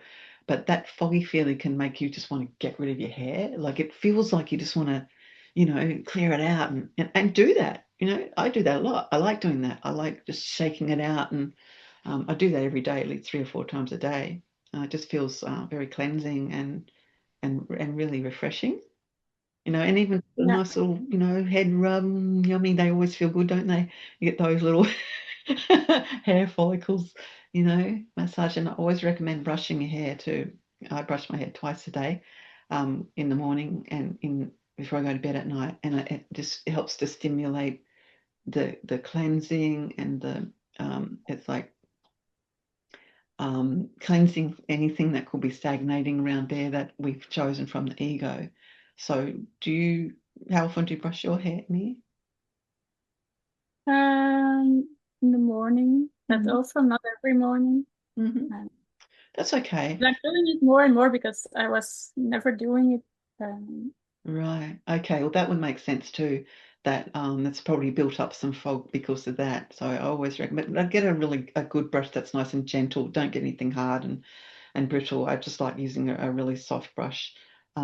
Actually, a brush that I use is one that's made to brush wet hair. That's safe to brush wet hair because if you brush wet hair, it can break.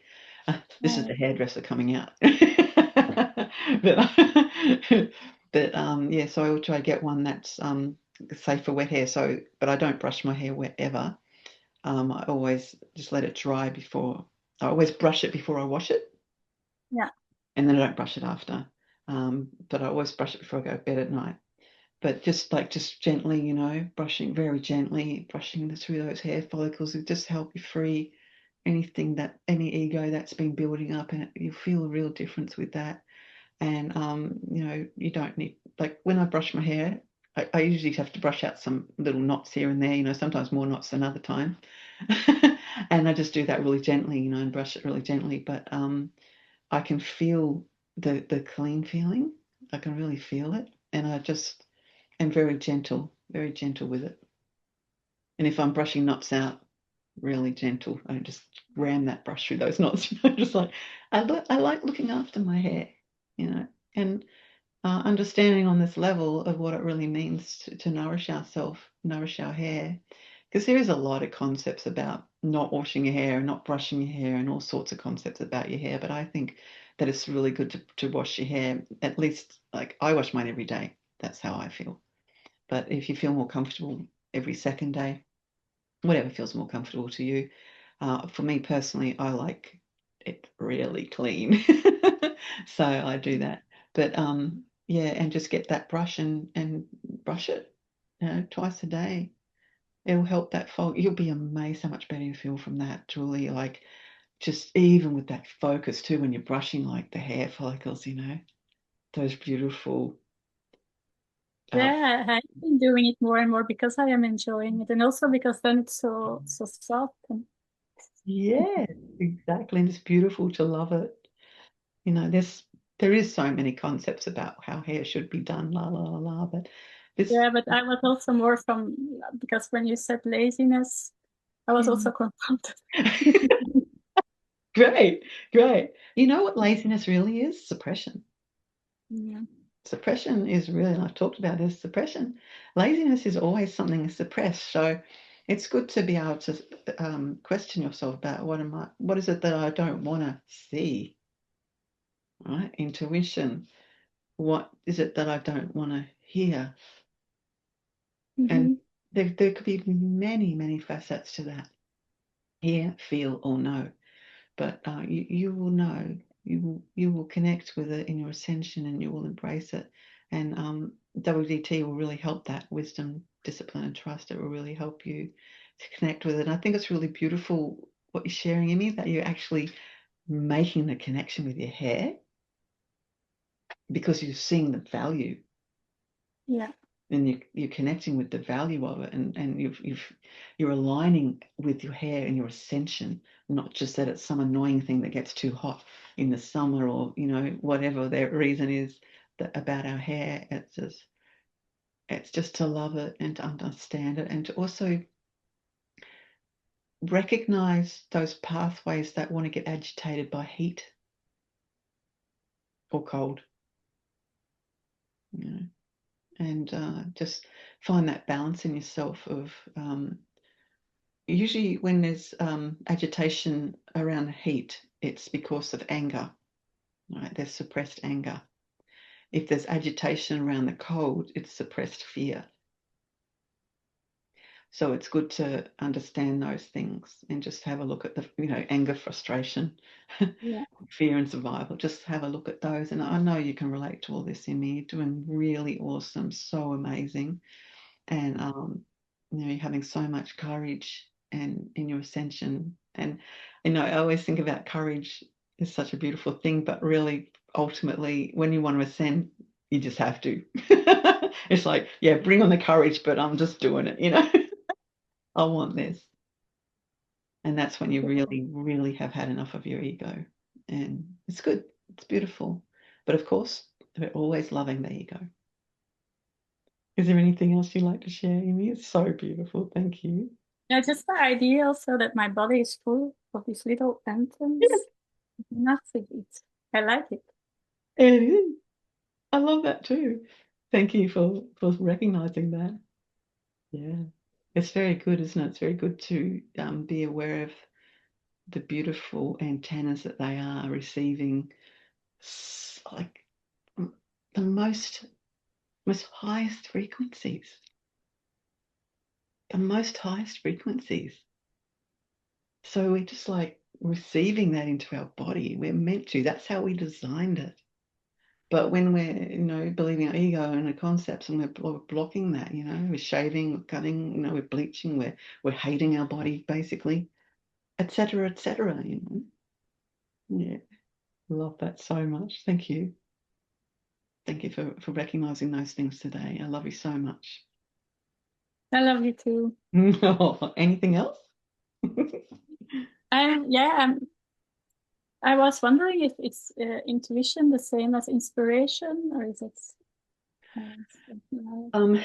Not really. Everything is in one anyway, but you can be inspired by intuition. Like the feeling that you have from your intuition telling you something can make you feel really inspired. Like, just the inspiration of your intuition, the knowing that's there, the recognition of the ego, you can get really inspired to overcome it. So yeah, that's because I different. I get really inspired by you, but that's then because my intuition is knowing that you are telling the truth. Or... Yes, that's your intuition. That's knowing it, but the inspiration comes because you're recognizing it. The intuition is knowing, and then you feel inspired, and that's really, really intelligent recognition. That's a really great observation of yourself, and thank you. I'm so honored. I'm so honored to inspire you. But yeah, your intuition is knowing. But a lot of people have felt the opposite to that about what I've guided, and that's because their ego is getting really scared. Ego starts getting really scared that it's basically going to get finished. And that's understandable too. So we just have compassion for that. But you're ready. You're ready to understand your ego, and that's why you're feeling, you're intuitively really feeling like that's the real intuition, is hearing the truth in this love. Yeah. Thank you. So beautiful. Oh, I love that. I love that you shared that. Yeah, thank you. Anything else? No, thank you. Thank you so much. All right. Who else wants to share? Who we have? Clary and Stella, who would like to share next? Yeah, I can go. What would you like to share, Clary? Oh, just so much, Jode. I'm so grateful. Like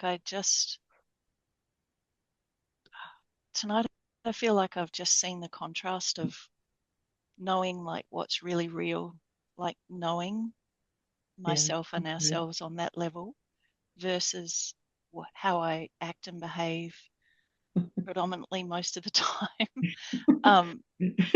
You know, like not clear seeing. I can see so many examples of how I am in my ego when I'm not seeing clearly, when I'm not listening, I'm not listening clearly, and I'm not like feeling like in my past I've been really numb to how I'm actually feeling and stuff, but your guidance has always, I can really feel how applying your guidance, like I'm reaching these moments now where I am seeing clearly and I am listening and I'm feeling but the knowing that I felt listening to you tonight, it was just like this really beautiful being. And I just feel so grateful that you guide us to these moments where we actually truly connect with who we really are and can see like the contrast, can see like the difference. Like, we're here listening to you and we can all of a sudden have such a shift of perception and just be able to, like you said, gazing inwards, that's so beautiful. That just, when I see what gazing inwards it is, it's just like this, looking at these beautiful light choices and what it's given me and the wisdom that it's given me and the understanding, but it's seeing with so much love. And in my journey, I haven't seen myself with that, with love like that, but I'm building the pathways to do that. Yeah, that's great. So I just feel like tonight it's just been such a clarifying moment for me of how I am. That's really awesome. Yeah. I'm so you so look like grateful. that too. I'm looking at you and thinking, wow, you really you've made a big shift. It's really obvious, and you've been doing that anyway, but you can see it in you. It's beautiful, Clary. I'm really happy that you're feeling that. Thank you for sharing it. Yeah, wow. Thank you. Like, thank you so much. I can see how, I loved how much you said, seeing, listening, feeling, and then knowing. Yeah. I love the order that you said that in, and I just felt it like so much when you said that. It was like those things, and then like if you clearly see those things, then you'll know. Yes. And Right. and I just love like the hair being an antenna to that knowing, like just beautiful. the sacredness of who we are really. And there was a moment, Jody, where you said, talking about the pain in our body and if something's repeating, the pain in our body, if we're having that. And the way that you said this, you said, listen to what it's, what is it like? Ask it what it's, like, why is it like this? I can't remember exactly what you said, but the way that you said it was so joyful and ask it what it wants. What is it wanting? What is it representing? It's just such a good thing to do, and it's really important to do that for ascension and also with your intuition consciousness, because you are seeing it, you are listening to it, you are feeling it, and you are knowing it. And that's, always remember that when you're asking that, do that through those 4 aspects, and it'll give you a lot more clarity. And intuition is a lot about clarity. It's clear, it gives you clarity. So yeah, that's really great. Yeah. Thanks, Clary. Thank you. I feel like I've like in my life I can clearly see now tonight how Yeah, I get it. yeah, how I haven't understood intuition, and how what I was really, really feeling in myself and understanding, listening to you, was how shut down I've been, how much I've wanted to be shut down. Mm. Yeah, that's why I wanted to have a whole session on the topic, because I want to guide you all to understand it on this level, and not what the social consciousness is, how the social consciousness has turned it into a whole nother thing. It's just to really understand what it is, and you're doing really great to do that. Thank you. Keep going. Yeah, I'm just the contrast, like how I've been in my life, is so shut down from these four things. Wow. And the fogginess I've experienced so much, Yeah.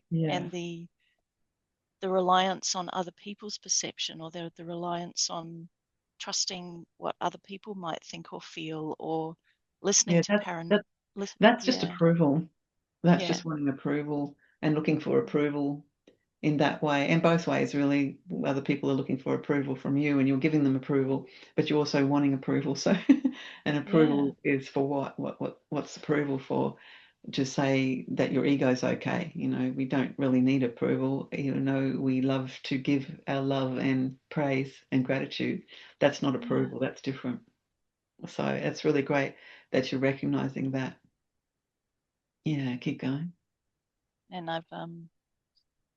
I've lived so much believing paranoia, which is one of the things, like, instead of clearly listening, I've been listening to fright, to the fear-based And that's the fog, and that, perception.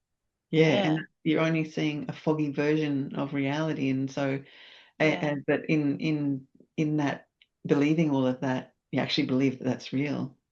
yeah, And you can believe it enough till it becomes really it can make people mentally ill by doing that.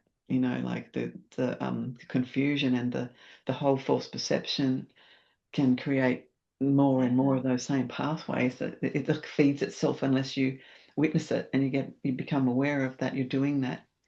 And so that's really great that you're willing to recognize that kind of paranoia. And we've basically been taught that too. We've been taught to be careful, be cautious, watch out, be frightened of everything. And then there's so much in the one soul that's feeding that, um, for many reasons. For many reasons. Yeah, I could just list many, many reasons, but just I think you can see it anyway, that constantly being fed fear, so that we feel we don't remember who we are. And that's perfect. That's not about hating someone or being a victim to someone. That's just understanding that that's been a big part of how the fall is, and how much we've been programmed to believe that, to be paranoid. Yeah. yeah, It's yeah, like it's become the new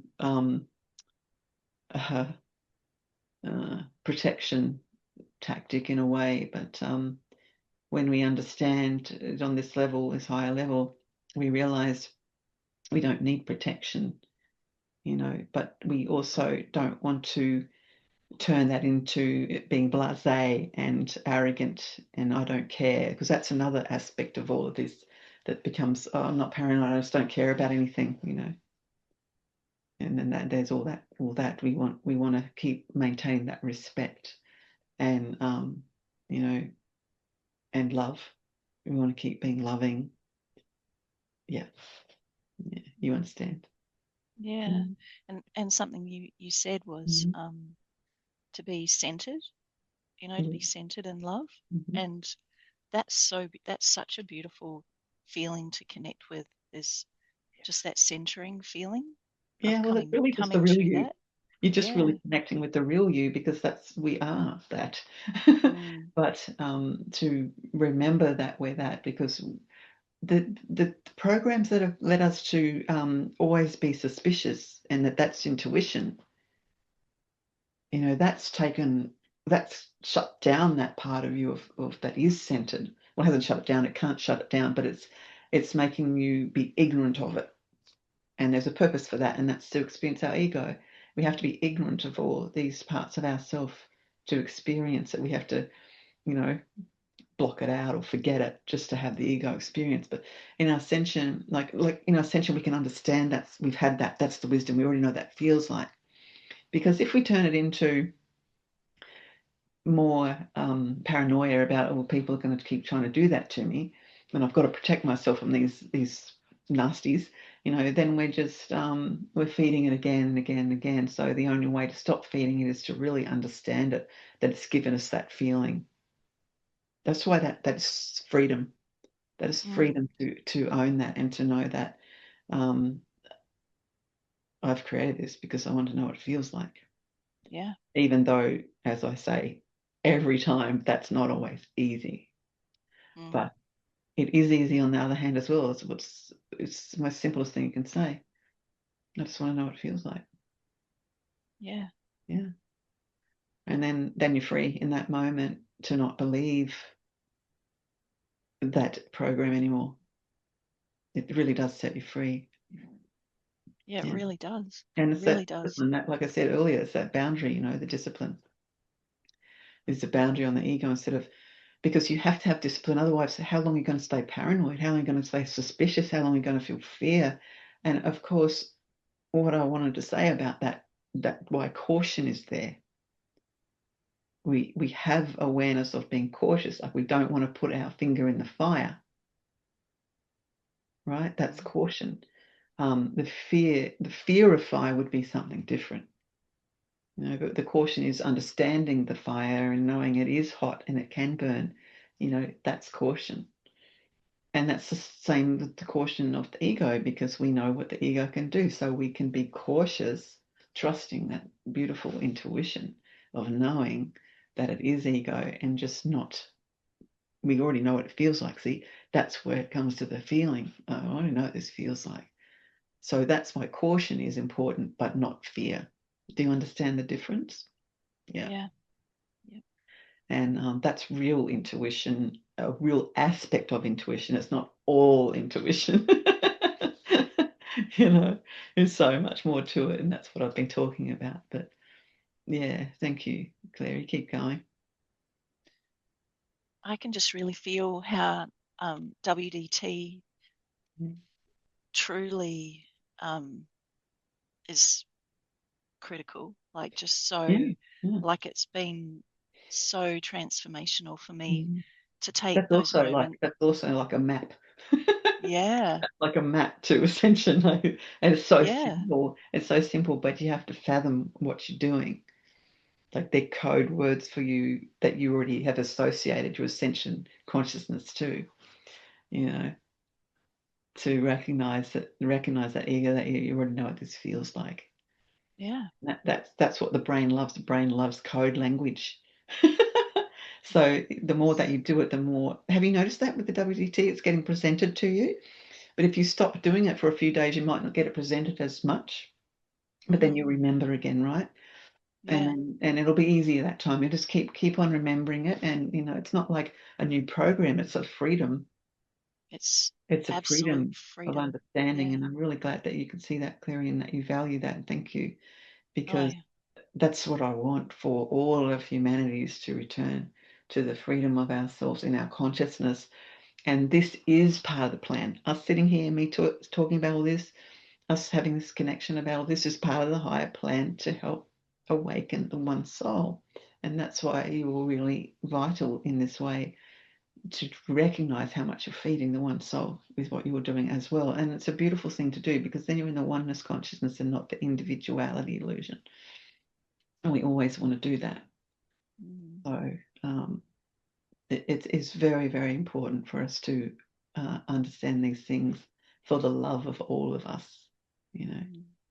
Yeah. Keep going, Clary. What else would you like to share, gorgeous? I often think, oh wow, this is so deeply transformational, just to recognize the wisdom and to feel that discipline of knowing that it's not real, and then just really trusting the love. And I love how, like, the knowing that you're assisting us and guiding us to understand and feel and really connect with tonight. It's like that beautiful, expansive light body feeling. It's so amazing. Yeah. And Yeah. Keep going. to get there for me, I've had to start many years ago by connecting with what my actual physical feeling in my body was. Like because that was right. That's why I brought it up. Guidance. Yeah, exactly. And that's why I brought it up, because that's how you're going to know what you're holding on to.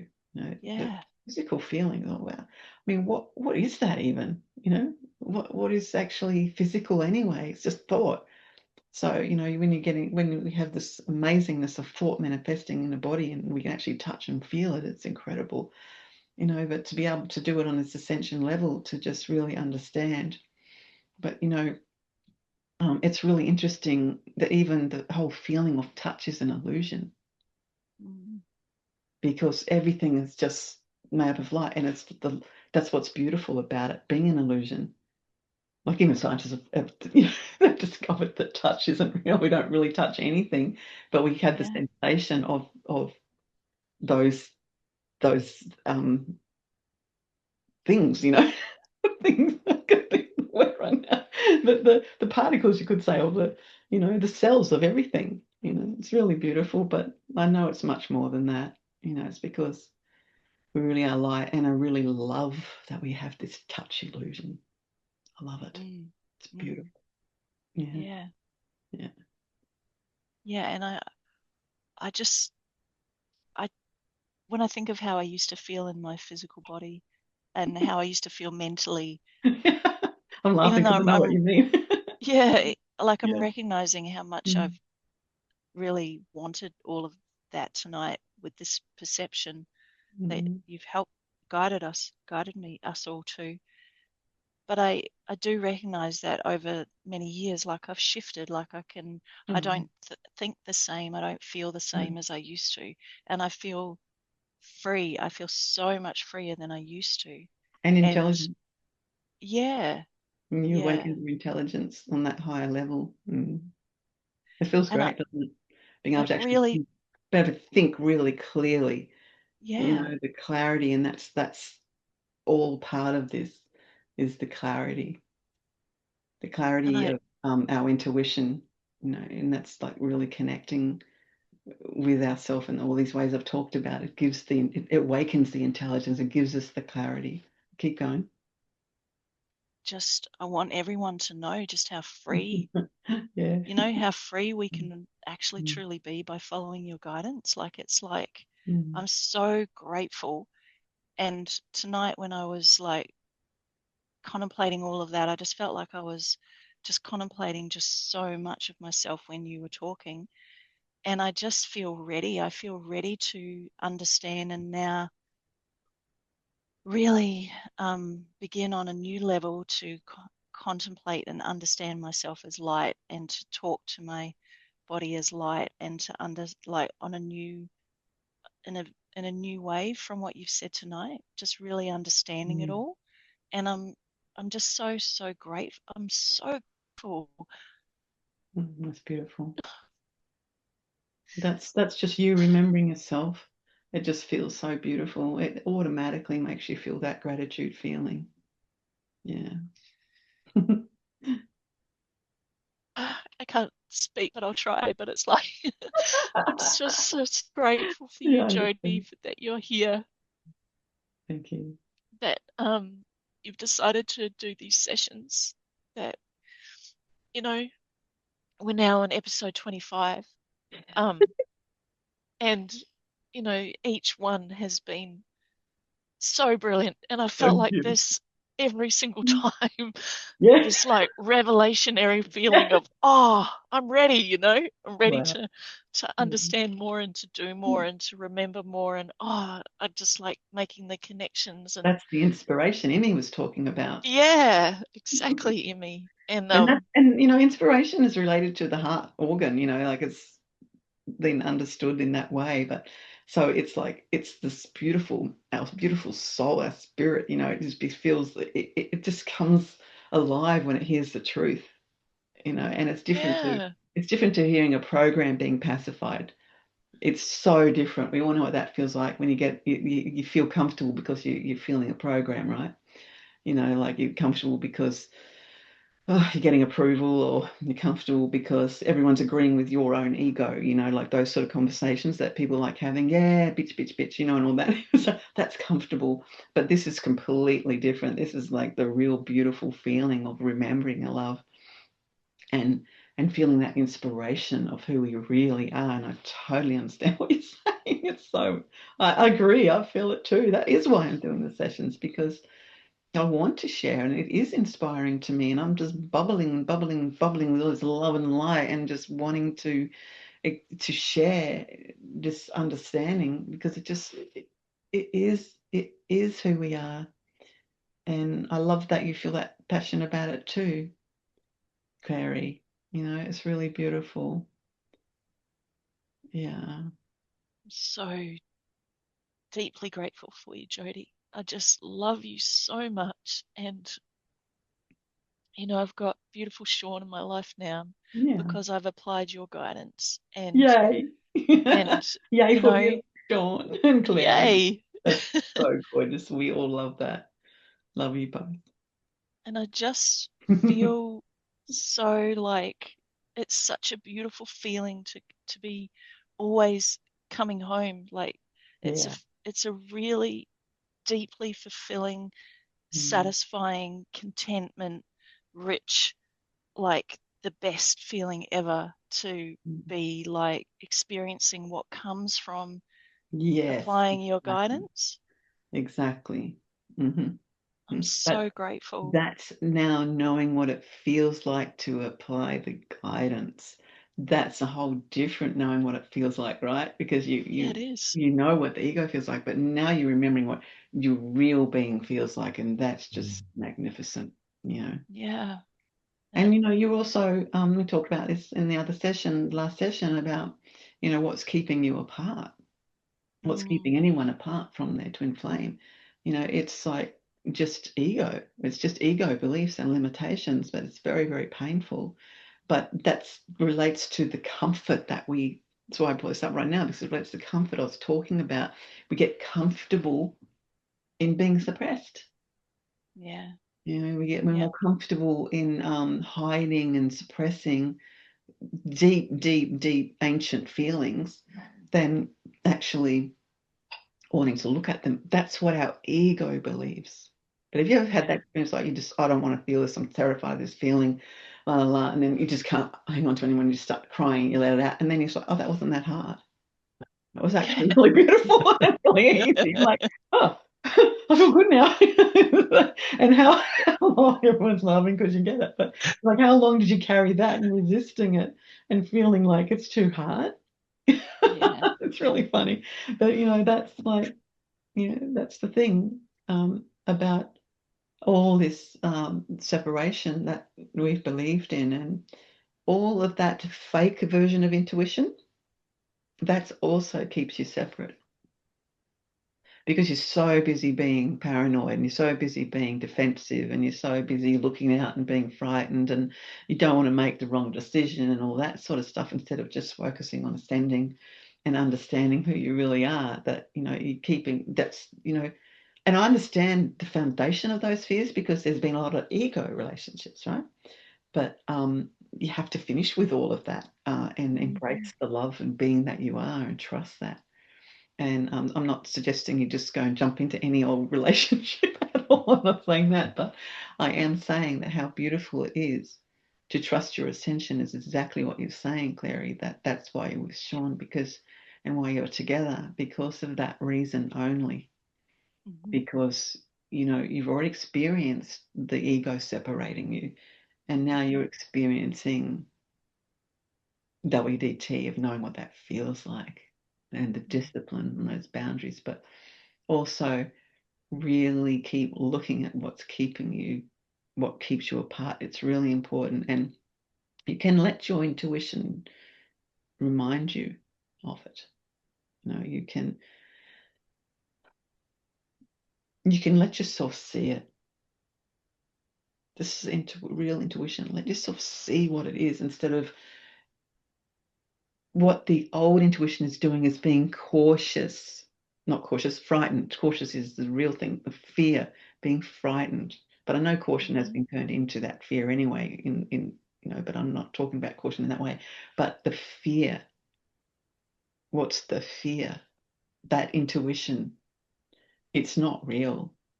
Because that's how we've been protecting ourselves in the illusion of being a victim to our twin flame. So this is another really great aspect of understanding how how the fake intuition has worked.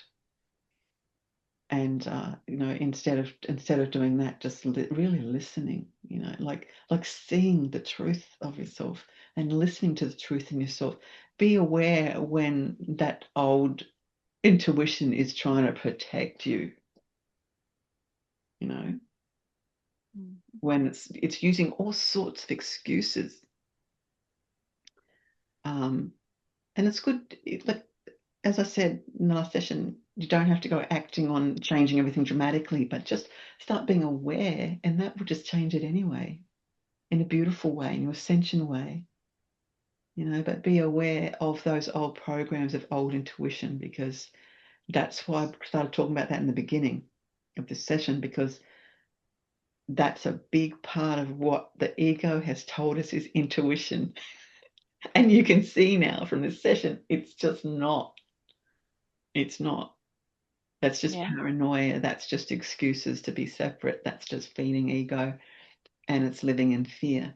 And I'm understood why I shared about the caution aspect of the real, like kind of like the real version of what fear is trying to do is caution is about knowing and really seeing clearly what you really want, and being aware if you're, let's say, still believing in lust, or still believing in being controlled by someone, or controlling. Look, I could talk about this for so long, this aspect of it, but just understand that you guys trusted your love, and you awakened your higher intelligence, and that's why you could reunite. But just be aware of these things now, because I know they're still there, because it is a process. It is a process for all of us to keep on recognizing the old intuition. It's not even intuition. I think you can see that, right? Well, I've talked about tonight, and I know when you rewatch this, you'll connect with it more. That is just ego's version. Ego's got a version of everything, right? So just let yourself see clearly what's separating you. Everybody, see clearly. Listen to those ego pathways. It's like you have to become aware of what it's saying, because it's become unconscious, and that's so important. That's your intuition, to become aware of these things that's going on, to become aware of the feeling of it. The feeling of ego is pretty obvious, I reckon, but you get so used to it that you can become numb, right?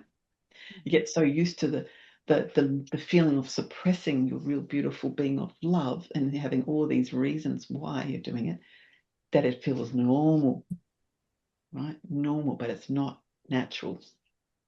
It's not natural. Natural doesn't need to do that. And that's the thing about being with your twin flame, is that that's going to start lifting the lid on all that. So you've got to be ready. You've got to be ready to go, wow, that's what this is, And how do you get ready? Get ready by everything that I've been guiding you with. WDT to start with. Because you're going to want that. You're going to need that when you are together, and it's beautiful. So, but the main topic with this session is about the purpose and enlightenment of sacred intuition. And that's what we want to do, is realize how sacred the real intuition is. It is inner gazing, yes. I love that that's actually where the word comes from originally, but we're understanding what that really means on this really high level. It's funny. It's a beautiful feeling when I think of the word gaze. I love the word gaze because it feels like you're in awe of something. And like, we gaze at the sky and we're just like, wow, we gaze at the beauty of humanity and all the nature and animals, and we just like, it feels like that. So like that's what we want to feel about gazing at ourselves. Inner gazing, want to feel and recognize how beautiful we really are. And then you'll be listening, you'll be able to see and listen and feel and know yourself on this level. That's why intuition is so, important. And I'm really glad that I talked more about intuition. I particularly wanted to too, because I've been talking a lot about the male and the female thing with it. But this has helped you to understand what it really means. And I know I've elaborated a little bit, but this is full elaboration. And we'll be able to refer to this too in other sessions. Yeah. Anything else beautiful, Clary? I'm an absolute beautiful awe of just You're being gazing here. at me. I am gazing at you. I'm gazing I at gaze you at you too. every time. I am gazing every time. at you too. Every time I get an opportunity to be with, to look at you, I'm gazing for sure. Same. So beautiful, isn't it? I love that this part of aspect of it came up too, because we do want to gaze at each other too and really see that real being of each other instead of the paranoid old intuition. Be careful. Yeah. Just be knowing. Be knowing. Yeah. Oh, so beautiful. Thank you so much, Jode. I just love you, and I love us all so much, and I'm so I feel a lot of bliss in my soul that this is being recorded and available. It just feels so deeply potent and precious for humanity to have these words from you being spoken and understood and I agree. discussed. And thank you. I do love that we created this illusionary technology. It is beautiful. I often think about it, how does that even exist, but it does only because we believe it, and the frames that we create, the thoughts. But I do really love that we've created this for it to be able to be watched. So anyone watching this now, thank you. I love you. Thank you so much, Clary. Thank you Very, very so touching. much. All of you, you're so touching. You all touch me to the core with your love and your recognition and your brilliance. And when, I was just looking at you all and I just saw a really big shift in all of you as this session's been going.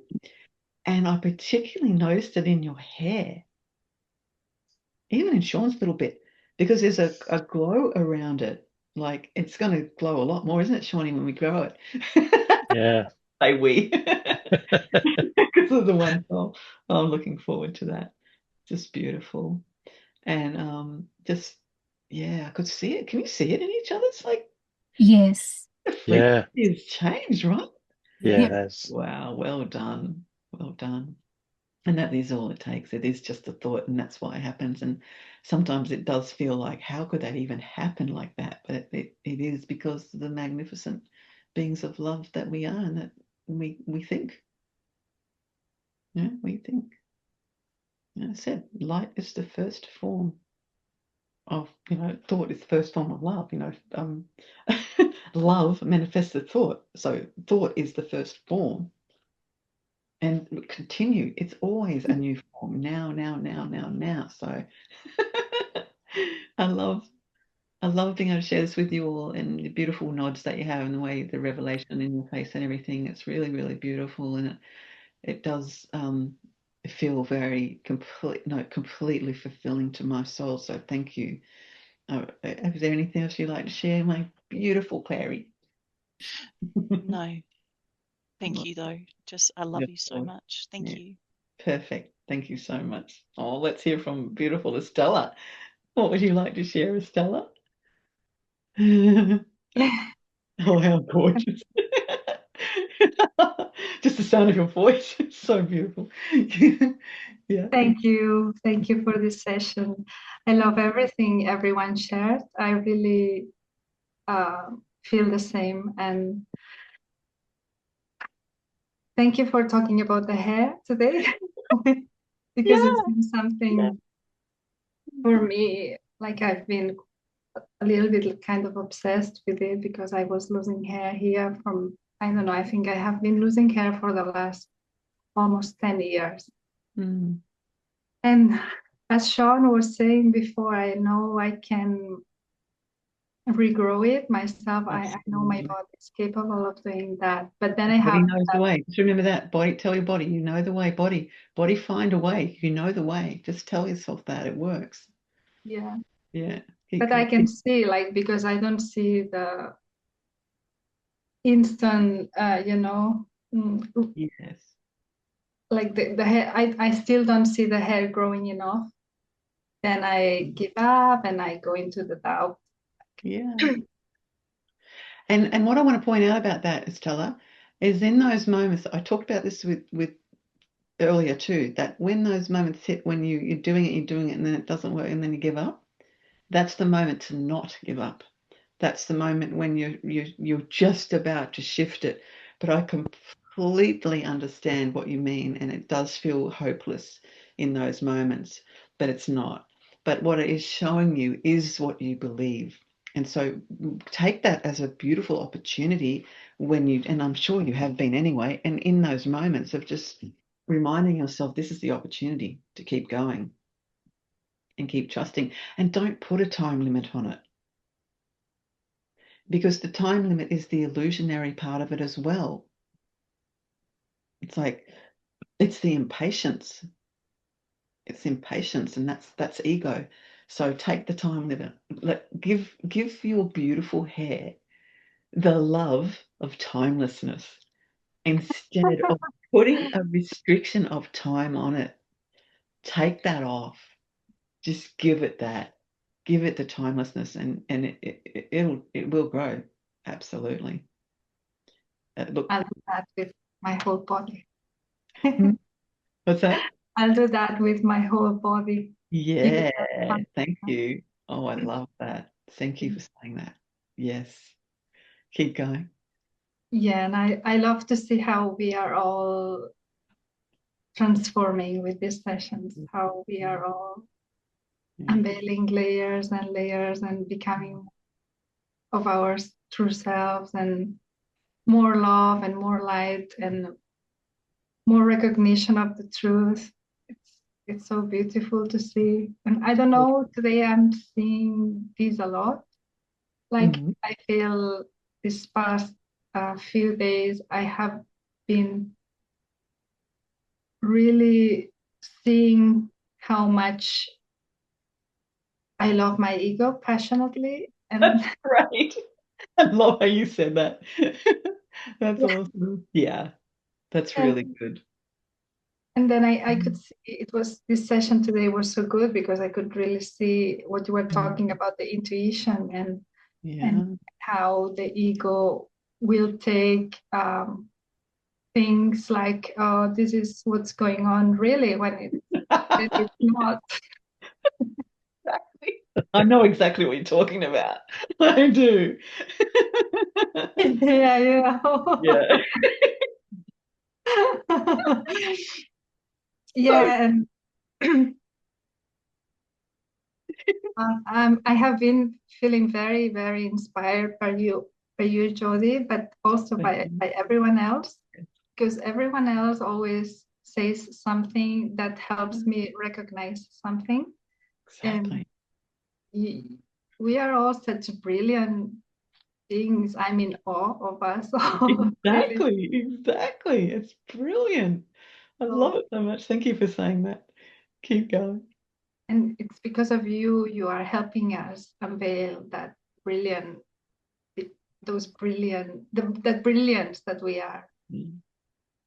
You are that light that brings light to our brilliance. Oh, I love that so much. Oh, God, I'm just honored. It does make me feel speechless to even being able to describe how absolutely much I love you all and how grateful I am for you all, and just the intelligence, the level of intelligence and the love and the, look, you are, and thank you for sharing this, Estella. That's exactly how I feel. That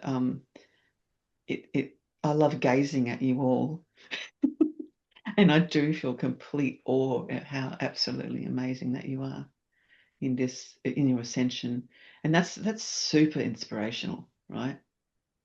That's super inspirational, not just to us and each other, but other people, the one soul. And I want you to really know how important that is, how important you are, not in a superior way, just in the most beautiful, soulful way of knowing how much of this higher plan for ascension you are a part of.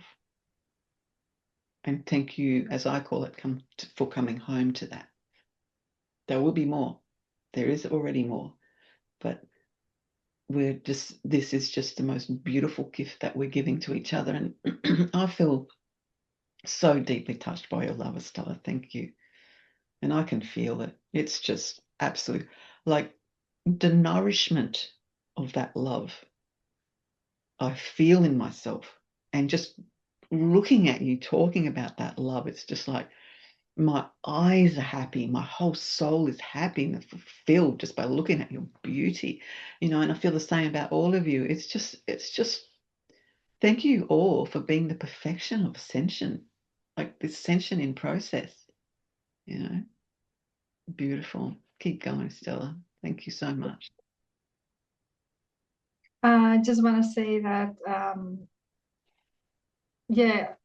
something I'm very grateful with your guidance, and by seeing the process of transformation that we are all going through, is that I am finally accepting that ego is okay.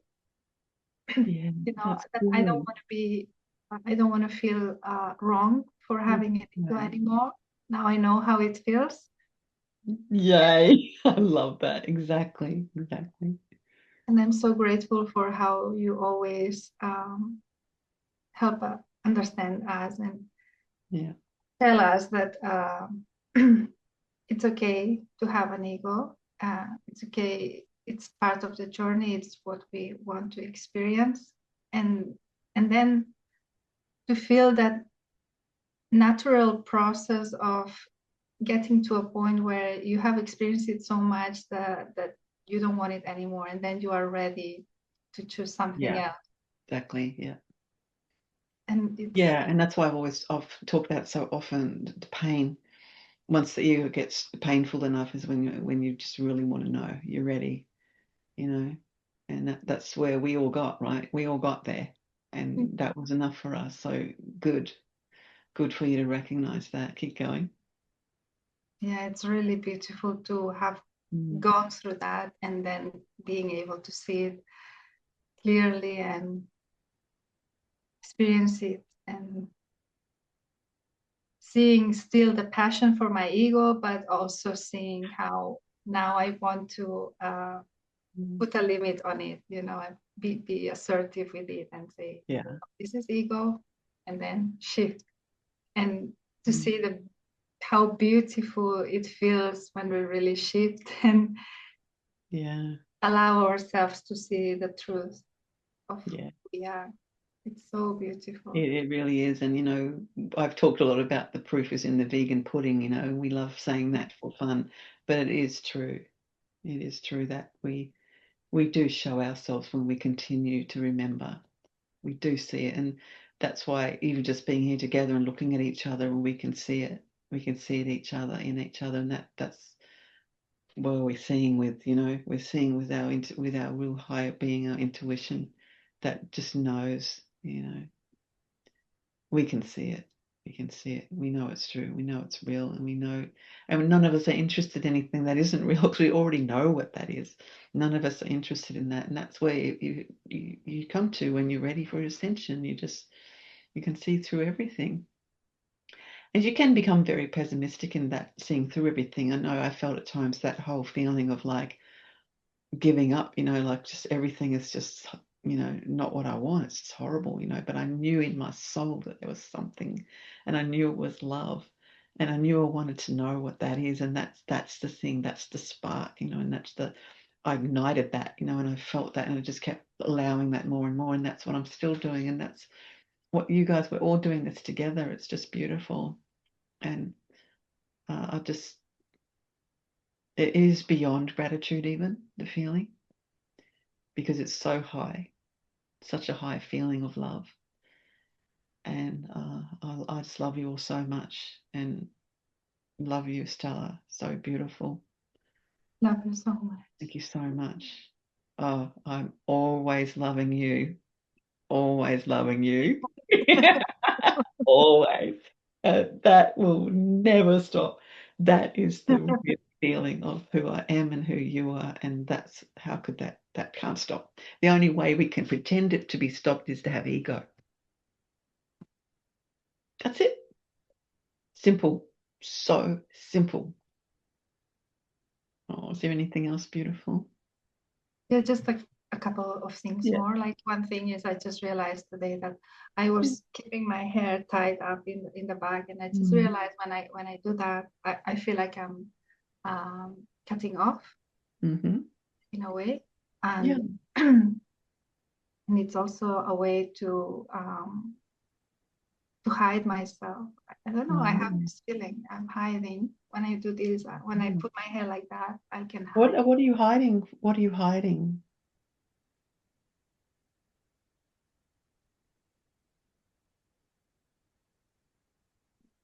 Maybe it's, in a way, it's maybe it's not hiding the word. I just feel like maybe I don't have to think about, am I pretty or am I seduction? That's what you're hiding. That was where I wanted you to go, to recognize you're hiding your beauty. Yeah. And why do we hide I've done the same thing. Why do we hide our beauty? Because of our fear. The fear and a lot of programs and a lot of life soul memory of what our beauty caused us before. And so that's something we need to understand. Is just it's okay to be beautiful, and just allow it and trust it on this higher level. And thank you for bringing that topic up, because that's a very good point, and good for you to see. You don't have to hide your beauty, but it's understandable because there's been so much abuse, especially on women's beauty, but it's been for men too, abuse for that. And so it's understandable, that's in our soul memory, but we need to recognize that journey is over for us. Sometimes that's challenging because that fear is strong, right? Yeah. And that's part of the old intuition that thinks we have to protect ourselves all the time because of soul memories. And I'm glad you brought this up, because it points to that dot that I said in this session, that the soul memories, the past life memories are there. And that can feel like an intuitive feeling of protection when it's really only a soul memory. And so what we can do is, because I've talked to you about your past lives, we talk about that things together, and it's just, there's things in that past that of course would make you feel like that, but and that we have compassion for that and we understand that. Again, knowing we wanted to have that experience, that's challenging, but we do that, and then that frees us from all of that vibration, and we can be in this real high knowing instead. I don't think there's anything wrong with tying your hair back if it's more comfortable for a moment. If you feel like it, it's okay. But your reason you're sharing is because you were aware of that, and you didn't want to keep believing that. You were aware of feeling that it was really ultimately protection of how beautiful you are. And I understand that. I really do. But it's okay. You can trust, because the old beauty stuff had a whole lot of lust in it, right? It was all about survival, especially for women, survival via lust, right? You have to be beautiful to survive, right?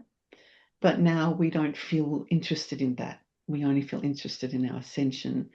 And I think that why, in that way as well, Like you want to tie that back because you just don't want any of that frequency around you. And it's be good to look at both. Look at the protection, but also look at why you're doing it for that reason, because you don't feel like being like that either. But just know and trust that you're just not being like that. And it is a big shift. It is a big shift when, especially for women being programmed, they only can ever get what they want by being beautiful and seductive, you know. But it never really gave us what we wanted anyway. So we already know what that feels like. It just gave us more pain. And for men as well. It makes a lot of sense, because I can see how I always try to protect myself here, because I'm very surrounded by men. Yes. And I'm a lonely woman living alone, you know, so there is this fear.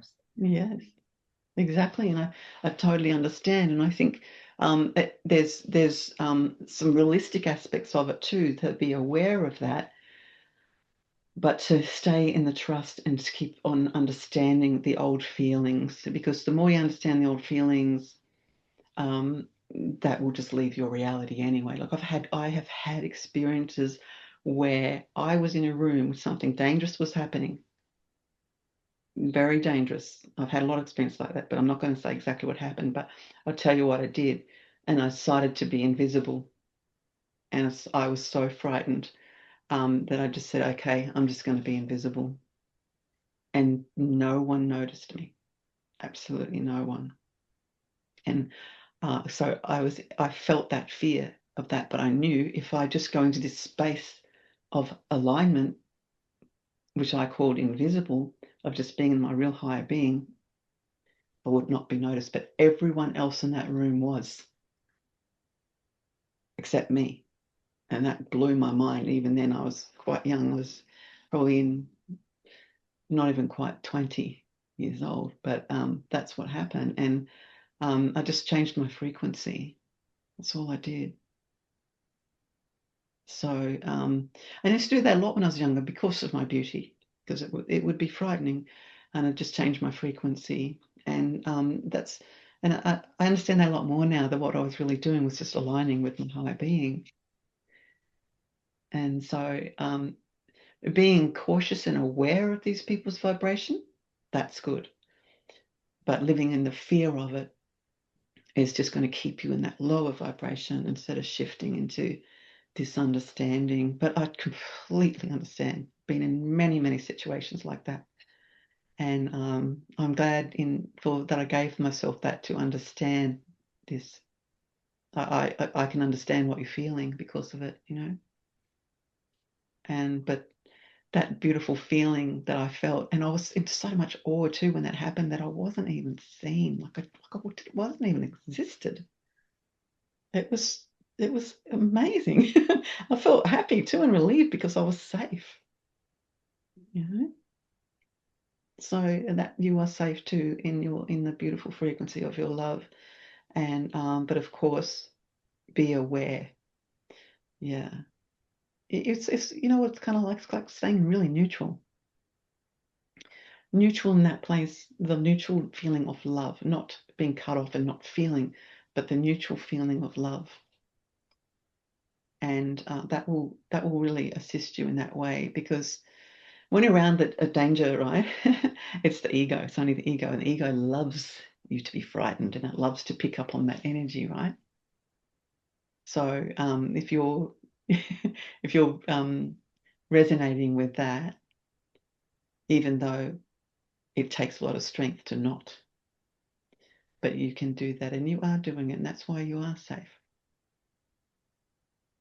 Yeah. It's just a different frequency.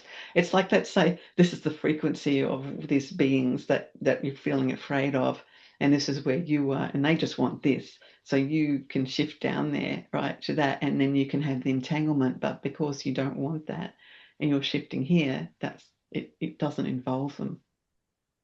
That makes sense? I love understanding this with your guidance. Yeah, I really understand. I see that. Yeah.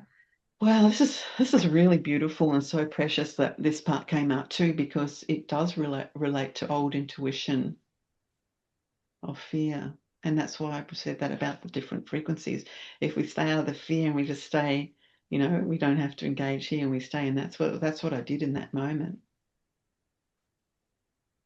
And I did it many moments after that too. And see how that helps keep me protected Absolutely. when I do that. It really does, but that's the simple understanding. Everything can be understood in such a simple level. That's just frequency. They're not looking for your frequency here. They're looking for this here. You see, so if we sink into that, then you're aligning with it. So, and it's the same for everything in our life, you know.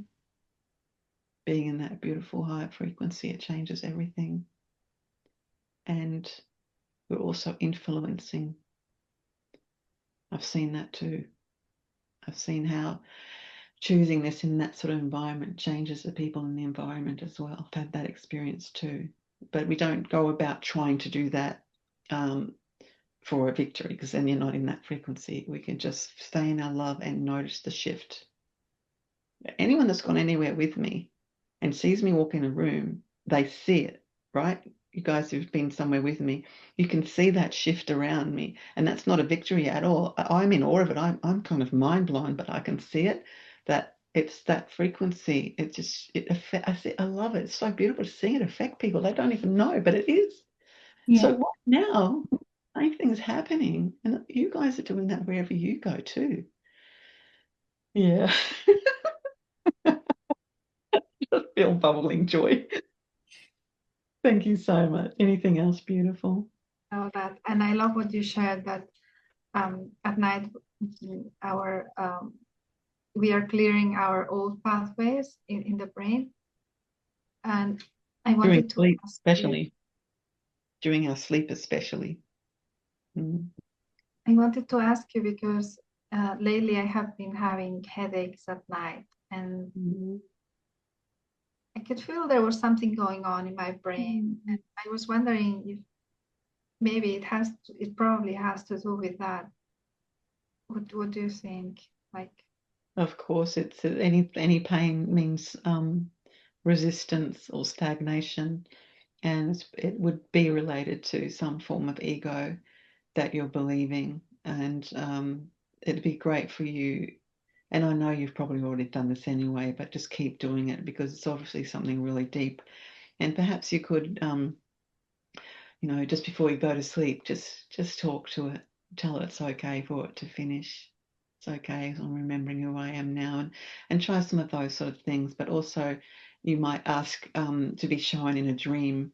Dreams are amazing, because in our dreams there's no filter. It just, you know, the brain just plays out a whole lot of stuff. It just has fun with all this stuff. You know, it's like free range to play things out. And so you could ask to be shown in a dream what it's relating to. I've been having very interesting dreams lately as well. So it has been showing me things. That's fantastic. Brilliant. Yeah, and just being aware of that. But if you intentionally do it, I do that. I love doing that before I go to sleep. I want to dream about this. And it does happen. Sometimes I don't always remember all of the dream, but I remember some of it. So we're powerful beings. We can do anything, you know, and these are just ways that I would say to look mostly at what you are resisting the most, and what's the illusion in that resistance. That makes sense. Yeah. Because it is a very big cause of headaches. You know, and I think is that it's just having a real deep look at, I think you know anyway what it is, but just a real deep look at that with love and gentility, and just keep telling yourself you're safe. Keep telling yourself that. Remember that. I'm calm, I'm safe. And it will help you. If you, before you go to sleep too, or at any time when you get the headaches, this is really good too, just like doing this with your hands, just rubbing them like that. It shifts it. It can shift it, just really gently rubbing like that. It takes your focus off the thing that it gives your brain this feeling of safety. So it can take your focus off something that you're being obsessive about, and just and then you can also just relax with it. It's really potent. Don't underestimate that. And then you can also do this one where you're just touching each finger to finger like that, just really intentionally. Just do that. It's really great, and it can help. It can help your brain to feel safe. It starts feeling safer when it's got this, and it can relax you. And it's very healing too. Very healing. It's beautiful to do it because your nervous system is probably quite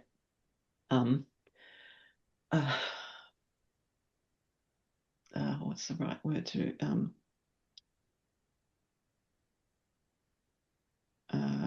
activated with some fear too, you know.